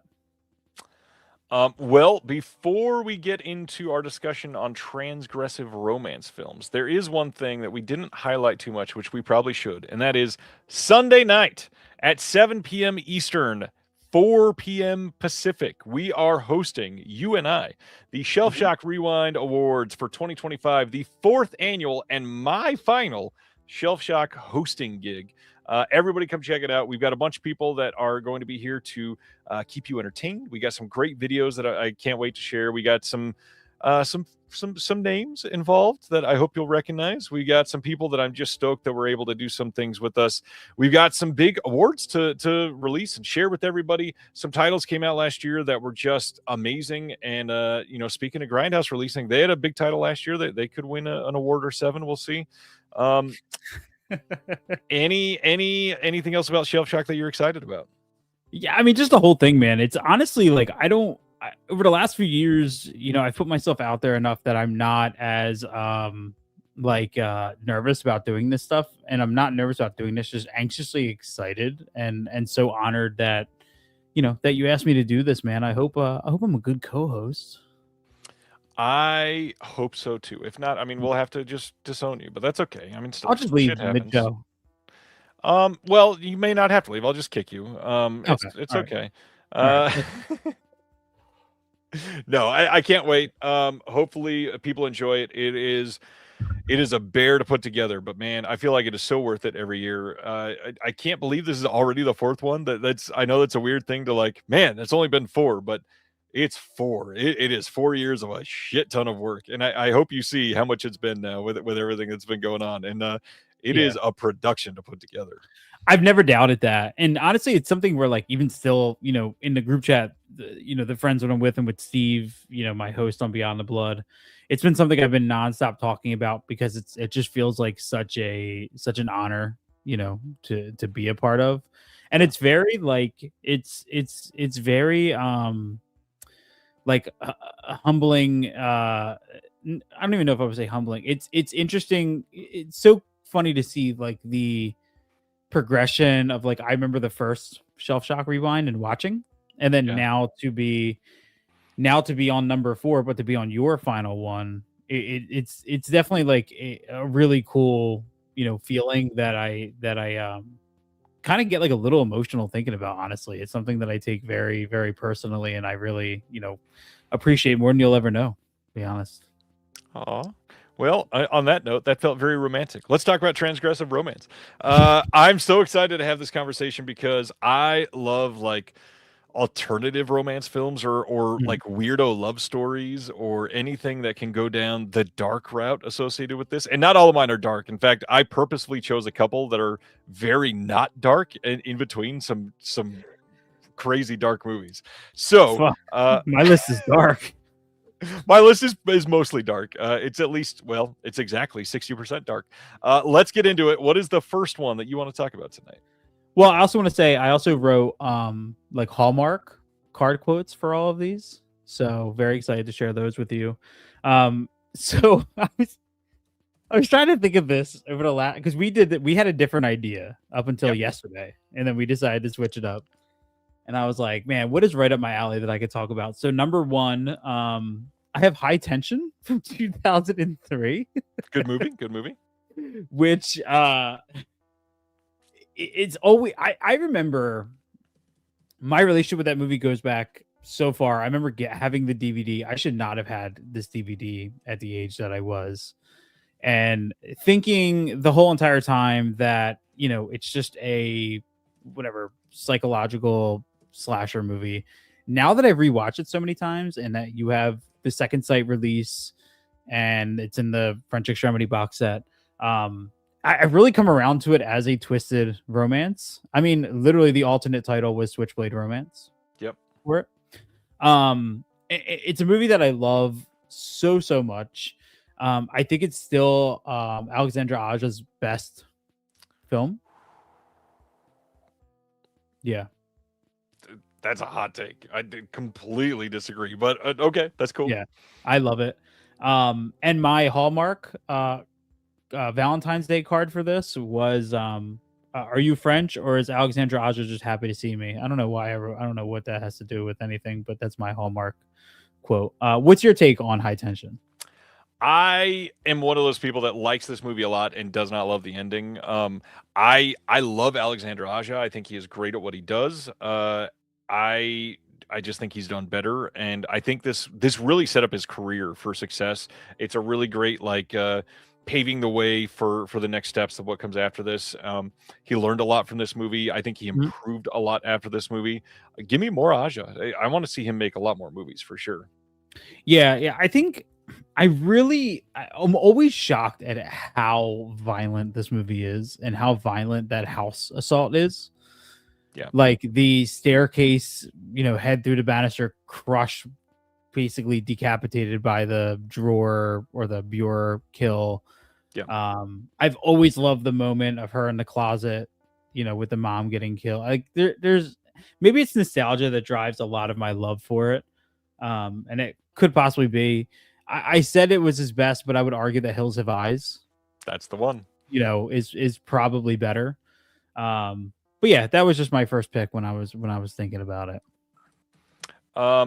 Good first choice. I was about to respond in a comment. Ronnie says, I've stayed away from this movie because I've heard it's very homophobic. I don't remember it being super homophobic, but it's been a few years since I watched it. Have you seen it recently? Do you feel like it's homophobic at all? I watched it when Volume 1 of New French Extremity came out, and I didn't get, any like homophobic response to it. But I mean, To be fair, you are one of the straights, so you're not going to be attacked, it's I true. guess. Yeah, exactly. Yeah, that's why I was trying. It's everything's up for perception. I've never heard that in any other just readings on the movie, especially now that it's been released. Like Second Sight put out a pretty comprehensive release on it with some write-ups that I thought did a really good job talking about the movie from a lot of different angles. And who knows? I hope it's not for people. I would agree with the text I just got. I guess posing the villain as being gay is possibly touchy, but I mean, not honestly, it's kind of inclusive. I wouldn't say that specifically makes it homophobic, but I get how it could read as such at least. So Yeah, I understand, Ronnie. I would still, I mean, anytime with things like that, I would still encourage, at least watch the movie and then make that decision, for yourself. I would hate for somebody to miss out on it, something that potentially they could really like and get a different reading on, you know what I mean? So I would still encourage you to check it out. All right, my first one. I was going to save this for number 2, but since he just asked a question about it, Kubrick wants to know, is Lisa Frankenstein a good movie? It is, because this is my first choice for tonight. I love this movie, and I think this is absolutely a transgressive romance film. And this is my first of the light movies that I want to talk about, because it's transgressive in a way that transgressive doesn't always just mean dark or bleak. It's mostly just like pushing boundaries, and this feels like John Hughes doing Frankenstein in the best way. I would say that if you have never seen it, you absolutely should. Catherine Newton is incredibly charming in this movie. Cole Sprouse is incredibly mute for most of this movie. It is really well done. The acting is great. The story is fun. Jeff? Who's Jeff? It definitely feels like 1989 take on almost, gosh, I don't know, genuinely, John Hughes literally adapting Pretty in Pink as a Frankenstein movie. And the humor in it is spot on. The humor is deep and not surface level. There's so many jokes in it. Is such a great way to make this work for people that are into movies, that are into classic cinema, the Frankenstein era of film. There's Pabst jokes, for God's sake, and that is incredible. This is a fun take too. Sibner says it's Heathers meets Beetlejuice. That's close for sure. It is one of the best Tim Burton movies that he didn't direct ever. Love Lisa Frankenstein. It is a very fun romance movie, and it's literally Catherine Newton falling for somebody who is a corpse that's been put together. Go watch it. It's so well made. Absolutely love it. Check out Lisa Frankenstein. Yeah, I love John Hughes is something or is a filmmaker that I've really been and a writer that I've built a lot of appreciation of over the last probably like 6 or 7 years. I've discovered so many more of his movies, and even movies like Ferris Bueller's Day Off has become, as I get older, it's become more important to me. So I Yeah. remember going into Lisa Frankenstein, love Catherine Newton. So I went into it. I was like, oh, is this like the new age warm bodies, kind Yeah. of like that thing? And I was pleasantly surprised by how much I loved it. I like that so much more than Warm Bodies, so Mhm. much more than Eat Brains Love. I hated that movie. And I could see people comparing them because it's zombie romance, but no, this is so much better than both of those. There was another one last year that kind of snuck under the radar. Some people talked about that I really enjoyed, which was Your Monster with Laswera. Yeah, that was Yep. another one, kind of not as stylish, but one I Yep. still really, really liked. Yes, Diablo Cody did write this, and yeah, I do still need to see Your Monster. I've not been able to see it. Terry, just so you know, John Hughes is not aging well for a lot of people, so I completely agree. Pretty in Pink specifically has a pretty egregious, terribly racist character. It does. It And does. yes, Kubrick, she did write Juno. But Lisa Frankenstein, I actually like Lisa Frankenstein much more than probably most of the John Hughes movies, I gotta say. Yeah, yeah, perfectly All right. understandable. So that's why I wore the shirt. I love this movie and it seemed apt for tonight. So go ahead. What is your next choice? So I want to lighten things up from High Tension, following your footsteps. Here's So Martyrs. for number 2, I put Nymphomaniac, Volume 1 and 2. Nice. And my Hallmark card quote for this was, "You're always Stellan, baby." I don't know why that is. Yeah, I've had this kind of, I think, unhealthy obsession with Lars von Trier over the last I don't know, probably close to 10 years since I saw Nymphomaniac on Netflix. Back when Netflix was, it was like that, and it's interesting, man, because I feel like his movies are very hard to unpack, and they're very difficult to like assess outside of just being incredibly shocking and uncomfortable. But I think what I love about Nymphomaniac is when you get into end of volume 1 into volume 2, when like the Shia LaBeouf character becomes a little bit more, and it really becomes a story of like our character's inability to hold on to relationships Yeah. because of this endless desire for pleasure or just to please endlessly, and her inability to choose a single partner. Yeah. And every time I watch it, which is not often, I don't want people to think that like I'm watching this every year, because it's not happening. I watch this every April. Every 6 months I'm throwing it on. I do feel like it's one of the most interesting stories of I don't know, just kind of like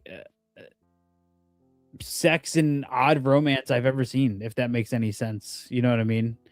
And it's something that I feel like in 5 years, on Reconnected again, I'm going to have a different take on it, or I'm going to see it in a different light. It's very hard to try to unpack a 5.5 hour long story that goes as far as that does. But yeah, it's a film I admire and love from a distance, and I do feel like it's transgressive in many, many ways. You know what I mean? Yeah, transgressive is putting it lightly for this movie. Yeah. I think this movie is truly astonishing. I am a Lars von Trier defender as far as his cinema, not as far as him as a person, for the record. I truly love Nymphomaniac, mostly Volume 1. I think Volume 2 is a little bit less than for me, although Yeah. I do think the ending is kind of incredible. The I don't know, the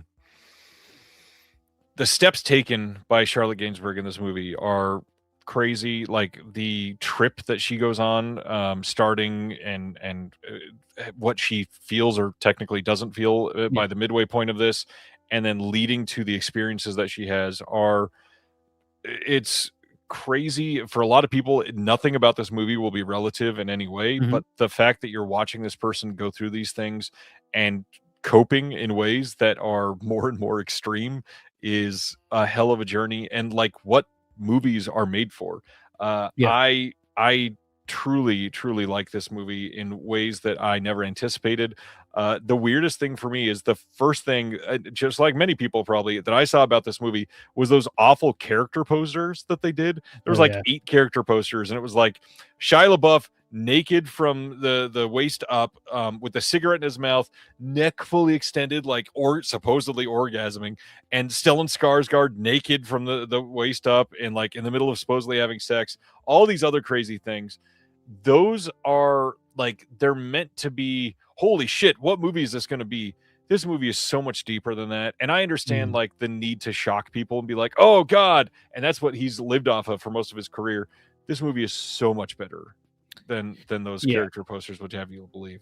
And there's actually kind of a theme that I'm now putting together with my list, looking at the rest of them, which is like a very fearless approach to Yeah, storytelling, which you'll see as we go through the next three, which I think is something that I heavily admire and respect, because I don't believe in I believe like you have to tell your story, and if it's a way that a lot of people don't agree with, then the people who, you know, who do connect with it are going to find their way to. And I yeah, think you have to tell your story. And Lars von Trier also does this thing where he has such great, especially in Nymphomaniac, especially Volume One. Like Uma Thurman pops in, and she plays the wife of um just one of a series of guys that she's sleeping with, our main character is sleeping with. And mhm. there's like a 30-minute scene where Uma Thurman just pops into her apartment with her kids, It's a and great scene too. it's incredibly uncomfortable.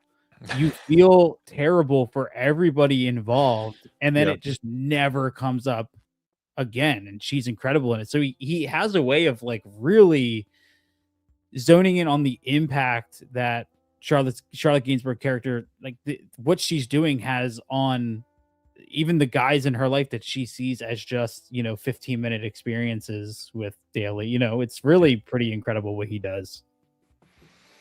Great choice. Yes, you did mention that you were going to pick this, or I probably would have picked this because Yeah. it is worth talking about. It is such a great movie. Everybody should see it, I do mean that. It is one of those movies that you should challenge yourself and watch Nymphomaniac 1 and 2 if you haven't. Yeah. All right, my next one is okay. So I have this listed as dark, but it's not like a super dark movie. But not many movies are about a woman fucking a car. Titan or Titan or Titan or however you're supposed to pronounce this. I believe it's Titan. This movie is just batshit. Like even describing the actual story itself is kind of hard to do because realistically, not a ton happens in this movie. But Mhm. basically, like less than 5 minutes into the movie, there is this brutally filmed car crash that happens. And first of all, one of the best car crash scenes ever caught on camera. It's incredible. Then she's like traumatized by what is happening here. Eventually goes and gets off on cars, and turns out she was impregnated, and something happens with that, and the movie goes places, but the story of like trauma bonding and living through things is just a unique,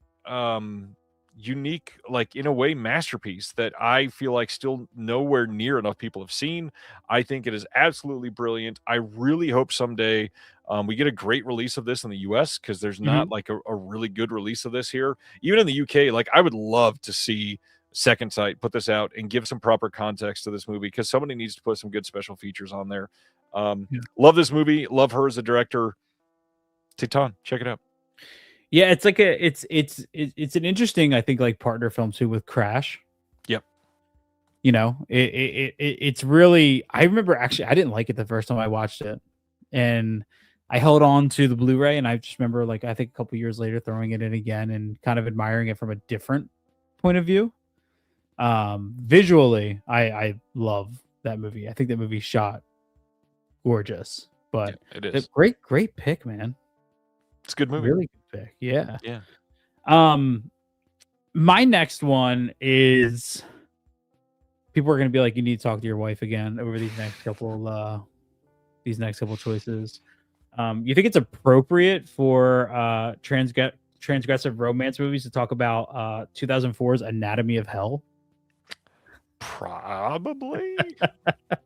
Yeah. Have you ever seen Anatomy of Hell? I've not, but I've heard the reputation. I need to see this one. Yeah. It's pretty bold. It's very small in scale, and my hallmark one for this is always Rocco Siffredi for Your Love. That's it, because of obviously Rocco Siffredi in the movie. I think you say her name, is it Claire Denis? Claire, is that how you say her name? The director, Claire Denis, is it Denis? I think maybe I'm getting it wrong. But sure. Anatomy of Hell came in my new French Extremity box set, and it was the one that every single person I'm sorry, Catherine Brelet. It is. I was mixing up my names. Every single one of my friends who bought the box set was like, dude, you're gonna hate Anatomy of Hell. You're gonna hate Anatomy of Hell. And to kind of read off and give you an idea of the cast, basically, it's a woman who pays a gay man that she meets at a gay bar to hang out at her place for 4 nights and watch her when she's the most unwatchable. And what kind of unfolds over the 4 nights is this incredibly graphic, I don't even know how to like explain this in a way, like exploration of human body, and it's kind of hard to put in words, man. It was incredibly effective to me, and I watched this with both commentaries, which kind of continued building on my like admiration for this story. I gonna butcher her name. Amira, I don't know if it's Cesar or Caesar, who is the happiness, who is just titled as the woman in the story, is incredible because she is just explicitly nude this whole entire time. It's a hell of an experience, and I'm always going to struggle with a way to explain this to anybody. But again, I would challenge anyone to just sit down with this and kind of deal with it for the 70-minute runtime and think about it, and then revisit it one more time, and then think about it, revisit it one more time, and then get back to me and let me know, how you feel. I realize it's a bad pick because I don't really know how to talk about it, but I don't think it's a bad pick. I mean, it sounds interesting. I'm compelled to watch it. Very, very curious about this. I will eventually watch it. Yeah, I need to. I've heard nothing but very interesting things. I did consider Possession, Head Coop. I did not end up choosing it, but I did consider Possession. All right. So speaking of things that I did pick, this one, again, not really like a dark choice, but kind of in some unique ways, especially because a lot of it is toxic. I had to go with favorite movie from the last couple of years. I like a lot of new movies sometimes. I'm sorry. I wanted to talk about Kristen Stewart in Love Lies Bleeding. Yeah. Love Lies Bleeding is such a unique, very sapphic love journey of two people falling for each other, and Ed Harris looks scuzzy as shit. Like, I don't even know how to explain this movie because, like, it's normal that in one scene you get somebody like oozing goop, and the next scene there's like a fun little fight that you see, and then we're burying a body in a canyon, and suddenly there's a giant. And out of context, that feels weird as hell. But watching this movie, you're like, I'm in love, and somehow everything is hot as hell, and Amazing. Kristen Stewart, astonishing in this movie. She is putting a performance that is living, breathing, manifesting a relationship that she didn't really need right then, but absolutely wanted. The entire situation is like toxic feeding off of terrible situations and relationships, and yet bonding together in like very strong ways in very short periods of time. The actual romance here is so uniquely like kinetic and electric and sexy beyond belief. Absolutely incredible performances from everybody. I only mention Ed Harris because he looks wild in this movie, but everything about this lesbian crime just wonderment. I really recommend that everybody sit down and watch this movie. It is so much better than like the tepid response that it's gotten. I don't understand how people did not put this in like their top 15 of the year. It is such and it's just a unique film to see this cast in, and then to release it in the mid 2020s when like nobody's going to the theater and they say, yeah, let's put a shit ton of money into this. It is a fantastic movie. I just absolutely love it. Check out Love Lies Bleeding. Yeah. I'm all for whatever Rose Glass is going to direct next. Like Yeah. And I love that Saint Maud was this kind of very small film, very contained, and Love Lies Bleeding just expands it a little bit more. It just kind of feels like the world is building a little bit, and I hope for the next we just kind of continue to see that expansion out. Yep. I remember I didn't see Love Lies Bleeding until I got the A24, I think the Blu-ray when it came out, and I watched it. Just like everything I loved all of the settings. I love the contrast of the dark, gritty gym to like the bright desert, opening of the gun range, and it just kept going. And as it evolved, it was like, oh, it's a crime thriller, and then it evolves from that into a love story, and then it evolves from that into obviously a Attack of the 50-Foot Woman, basically. By the end, and it just sucks you in, man. I love that movie. I'm glad you liked it. Yeah, it's fun. Love this movie. So these next two, I kind of had, the next one, I kind of had a little back and forth with. I was talking to a friend of mine earlier, kind of trying to bounce my ideas off of him. And my original pick, I just didn't know if it fit it well enough, but I was going to go with Blue is the Warmest Color. Because a nearly 3-hour, French love story that is just incredibly effective if you're willing to sit down and give it the time and the attention it deserves. Yep.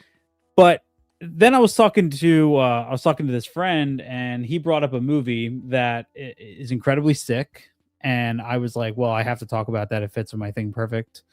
So I'm talking about 1988's Necromantic.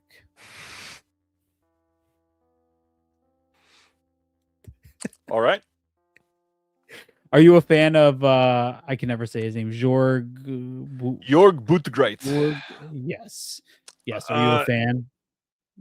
I am a cautious admirer of what Jorg has done. I would say I feel like his work, the extreme stuff gets a lot more attention than I wish would. He's got some hidden gems that people should probably see. They're very interesting. He is a hell of a unique, abrasive filmmaker. Yeah, he is. Yeah, he is, and it's incredibly. It's starting the car. So my wife actually bought me Necromantic 1 and 2. Fun fact. Is that a Ryan? Are you a fan of necrophilia? Are you? Not recently, no. Again, I think it's just kind of one of those, like, when you're getting into, like, when I decided all those years ago, like, I'm going to deep dive into genre stuff, there's just places, to me, discovering Necromantic at I think whatever age I was at that time, probably 25, 26. It was very similar to kind of like the fascination that me and my friends developed at like 13 for Faces of Death. It was like this does not feel right. Yep. and I'm not 100% comfortable like telling people about this, and I'm going to keep this to myself, but something about it is so alluring, and I really appreciate and admire the chance to just go for it. And it's funny because when you listen to interviews with him, with the director, he's like incredibly open and honest about why he made these movies. And to Yep. him, in he's making films that are incredibly important, and he was also challenging censorship at the time as well, which I think is something we've seen time and time again, and I really admire it. The Neon Demon. My Hallmark quote for Necromantic was just stiff for you always. So if you want to stick with that, I don't want to stick with that, actually. I'm all right. Thank you. Jesus.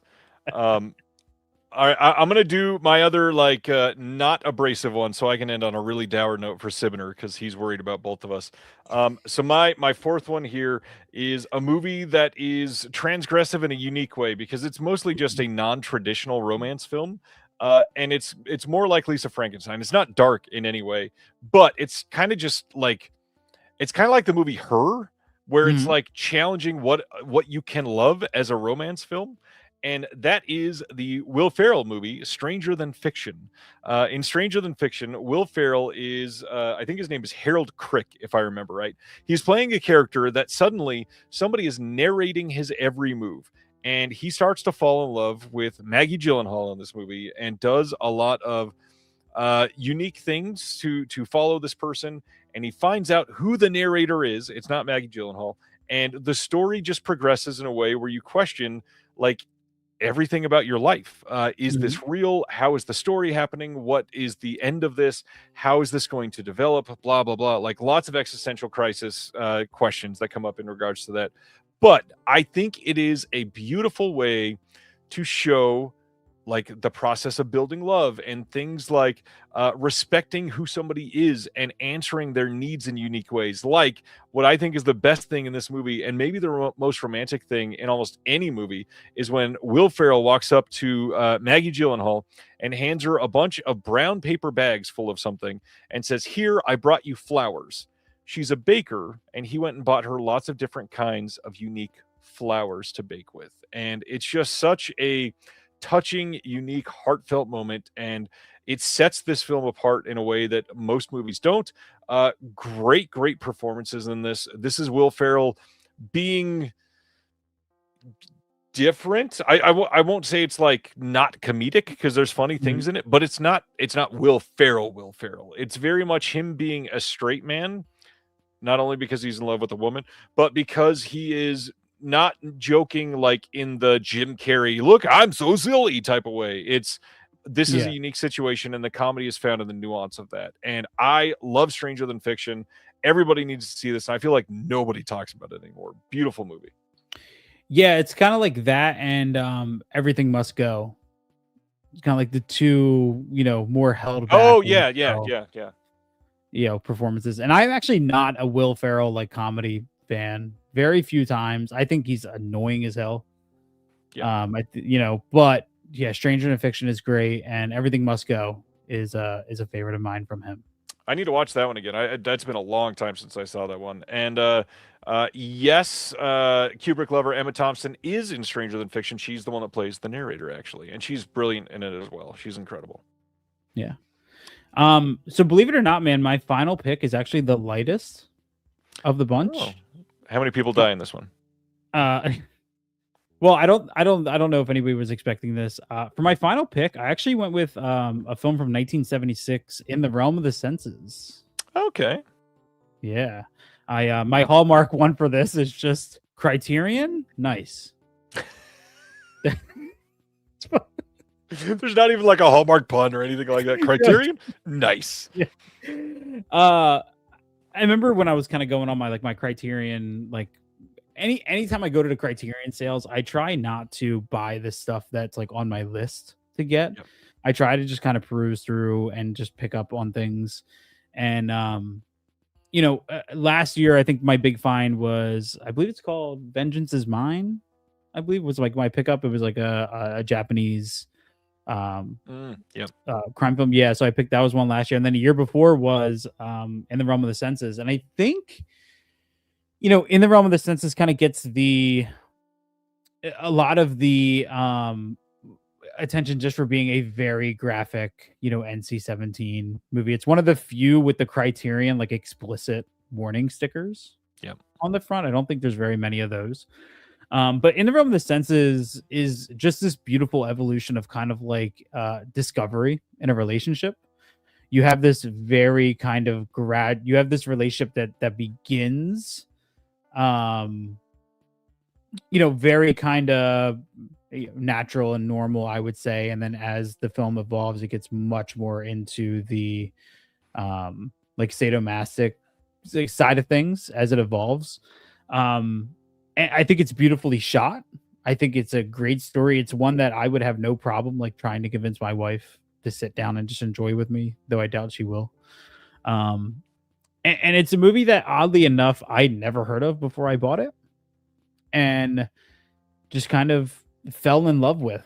And that is probably one of the films that kicked off a little bit of an avenue I went down on, where I started watching the pun, where I started watching things like more like Sex and Zen, Erotic Ghost Story. Like I kind of like started diving into a little bit of kind of like these deeper subgenres a bit from it. And Nice. yeah, so it was just a nice starting point for me, and one that I think needs to kind of get talked about a little bit more nowadays. Let's bring the conversation back up around it.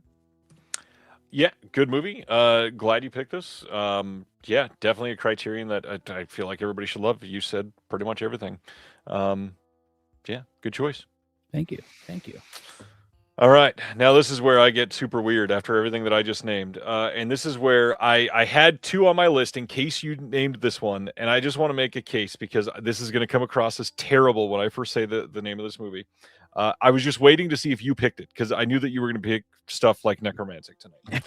So the last one I had to pick, Irreversible. Now listen, I understand that it's gross. There's an extended sequence. It's awful, blah, blah, blah, blah, blah. That all is true. But at the heart of this, a love so deep that the revenge that comes across from these situations shows how deep the love and romance felt for his partner was in that moment. Irreversible is a truly just crazy movie to see, not knowing anything for the first time. And then pardon the pun here, but the gut punch at the end of this movie, the feeling in the pits of your soul of like, I just went through all of this with these characters, and then the last thing I felt is just the despair in this moment of holy shit. Like that is where that entire burst came from. Irreversible is a wild movie, and I know it doesn't work for everybody. I just Irreversible is crazy. I understand that scene is too much for a lot of people, and I understand why it would be. It's too much for me. But it was supposed to be. I mean, look at the director. He did that on purpose. He wants you to feel uncomfortable. He wants it to hurt. He wants it to be something that you feel in that pit of your stomach, just like they did. And yeah, watching this movie the way it properly screened and not this reshaped chronological version that they're doing or whatever. Straight cut. The reversible. I mean, what the hell? This movie is shocking, but for the right reasons. Irreversible is a wild movie, and at the heart of it, I completely understand. As somebody that my wife is my best friend, and that I would do insane things to anybody that did something to her. I get it. This movie is crazy, and I don't know. I'm still feeling emotions now from watching it a couple times. It is one of those movies that I completely understand if you hate it. But also, I respect the hell out of this movie. It is so well made. The unique storytelling point of leading up to that beat at the end of the way that it's viewed is obviously you can't make it any other way and get that same feeling. Yeah. But God, what a movie! I really thought this list was going to end. My list was going to end with Lars von Trier and Gasper on it. You know what I mean? I thought. And I went back and forth on so many. I was like, oh, I could do Love, and then I was like, Love doesn't really, work the way that I thought. And then I even thought about putting Vortex on. Just such a unique. I feel like I can remember every first time experience with a Gasper. How do you say is it Noe No or way. Noe? I feel like I can remember every first experience with his movies, like the shock and the kind of overwhelming experience of climax. Yeah. I think that doubles in Enter the Void. And Enter the Void, has the pleasure of being 164 minutes long if you watch the director's cut. Irreversible, Monica Bellucci is incredible. Yeah. And I knew he was going to end up somewhere on here, and I'm very happy that you were the one to do it, man. And we have not with your family. What's great is that we have not one but two incredible releases of that. With the Vinegar Syndrome release, or I think it was a sub label, right? That put it out. A sub label, yeah. But then the Indicator, which I'm still looking for. I found a couple, but that's one I still need to get. Got it right over there. Right. Yeah, you also have the Pete Walker Show box set that I'm gonna die before I ever have. It's got it right over there. Yeah. That thing disappeared way too quick. That's unfair, man, that it disappeared that fast. Completely unfair. But yeah, I mean, I think here's the thing, man. I always feel a little, and I know I'm not, just for anybody who, but like, I do always feel a little like hesitant sometimes with certain lists like this, where I'm like, should I talk about certain movies out of being perceived of a certain way, of like, oh, you watch stuff like that, talking about movies like Necromantic or Anatomy of Hell, or like, I do feel like they're so challenging, but like talking about a movie like Irreversible, I feel like is also in the same category of challenging and fear of like judgment for watching a movie like that, or saying that you watch or enjoy a movie like that. I've always fallen on the side that film is meant to be challenging. Yeah. And it's meant to cross boundaries. And that's why I always say, like, I don't just collect movies, like I curate, because Necromantic being on my shelf is not me saying like, oh, I frequently rewatch. It's more of I do think this is important, and I do think this earns a spot in history. I think in so many years from now, people are still going to be talking about it in the same way. You know what I mean? Possibly under a new light, which is always why I believe in rewatching movies, because you never know 100%. what you're going to see. Even if like you genuinely hated something, I mean, not that you have to like try to force yourself to watch something to like it necessarily, because you're not even meant to like everything. But there's so much that you can get out of a film, especially at different stages in your life. I mean, the amount of movies that have changed since I've had kids, the amount of movies that have changed since I've not been 20, the amount of movies that have changed when I've like discovered things about other cultures. It's all so different at a different time in your life. Absolutely. Yeah, and I do feel like there's always a little bit of an impact that happens with like the current like Letterboxd generation of viewers, and it's a reason why a couple years ago I stopped rating movies on Letterboxd, because I feel like a rating for me was like a lock-in, and that was going to be a wall I would have to kind of break through in order to rewatch a movie. And now when I don't rate, I'm not assigning it anything. I either just say like, hey, that wasn't really for me, or it is, and it's easier for me to go back and pull it off the shelf again psychologically, that I didn't assign it like a rating. It's more of like, okay, this didn't jive with me, let me just give it one more go. It could be mood, it could have been whatever I see. Come and See is a huge one, like probably one of the hardest movies I've ever watched in my life, and that's one that I would challenge everybody to to challenge yourself and get through. Would you call that a transgressive romance movie? I would put it in the same label. You know what I mean? I think we can honorable mention for Come and See. Well, and it's not really an honorable mention, but I will say that if you had mentioned Irreversible, the one that I was going to replace it with, I feel is like one of the most obvious picks for this sort of conversation, and that's Natural Born Killers. And Juliette Lewis and Woody Harrelson are a hell of a couple in that movie, and the life that they're leading, the actions that we see in that movie is such a crazy journey. Genuinely fantastic movie, well written, greatly acted, but God, depraved behavior everywhere. But yeah, it felt like a little obvious, so I was like, yeah, if he mentions Irreversible, I'll bring this one up. But hey, Yeah. it's kind of my alternate, so I'll throw it out there. Yeah. And I do want to say, I feel like I like, so like upcoming, I think what, next month or March, that movie The Bride is coming out. Can't wait. Yeah. Which I'm very excited to see. Like, I think it looks like a lot of fun, but I don't know. I always feel like movies like that are trying to take some of the crumbs of like a Natural Born Killers, and it just doesn't work when you're intentionally trying to be like Right. shocking with your material, or trying to be so over the top, like transgressor, or like, look at us, look what we're doing. Yep. And that was kind of the first vibe I got from it, is like, this, if this didn't try as hard to be that, then this would probably be better. But we'll see with the final product. Yeah, I can't wait. And honestly, shout out Maggie Gyllenhaal. It's the second mention of her tonight. She's directing that one, and was a star of Stranger Than Fiction. Can't wait to see it. Well, one of us very should have good. picked Secretary for our transgressive romance list. I honestly, for these lists, I try to cover films that I don't talk about a lot, and I've praised Secretary so many times on this show. I Yeah. love that movie so much. James Spader is amazing in it. Obviously, it's a transgressive romance film, but honestly, it shouldn't even be seen as that transgressive. The only thing that's transgressive about it is pushing mainstream cinema. Nothing Mhm. about that movie is like crazy or anything like that. Love that movie. I think Gyllenhaal is just so good in that movie. Yeah. Secretary's So it's great. like that. I always hear like that and Tie Me In, Tie Me Out as like another.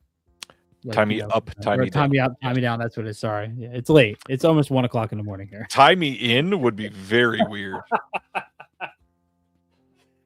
Yeah, that's good. Tie Me In, Tie Me Out. I'm gonna make that movie.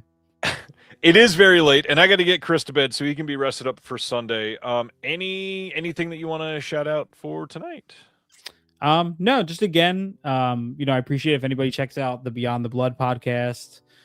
We're available wherever you can find your podcast. We just put up the Umbrella episode. We have a cool little new spinoff episode coming out on Saturday where we're talking about 1991's Popcorn. My wife is on that episode, so it's very special for me. And yeah, I'm always over on Instagram, same name, at Bearded Film Guy. I love to just chat about movies and hang out. And I hope everyone comes and watches Shelf Shock on Sunday. I'm very excited for that. Everybody needs to come watch Shelf Shock. You can watch it here on this channel or on the Shelf Shock Rewind YouTube channel. It'll be live on Facebook, on Twitch, on Twitter, on Instagram, everywhere else that you can possibly imagine. I cannot wait to see what everybody thinks. It's a very interesting lineup of winners this year. I'm quite stoked because it's not as we'll say like stuck with a handful of titles like some of the past years have been. So yeah, nice to see the variables there. Looking forward to sharing some of the surprises. Like I did answer in the chat earlier, there will be some giveaways, quite a few actually. So come check it out. There will be trivia as well. So be there live, ready to answer. Lots of stuff to give away, lots of stuff to cover, lots of stuff to highlight from last year. And it's my last one. So we got to make it big. Appreciate everybody hanging out tonight. Chris, thank you for co-hosting tonight. Thank you for co-hosting on Sunday. And until next time. Thank you, sir. Have a good night. See y'all. Thank you for watching The Disconnected. On the way out, make sure that you are subscribed to the channel, that you've liked the video, and that you've copied the link to be able to share it with someone else that may appreciate this.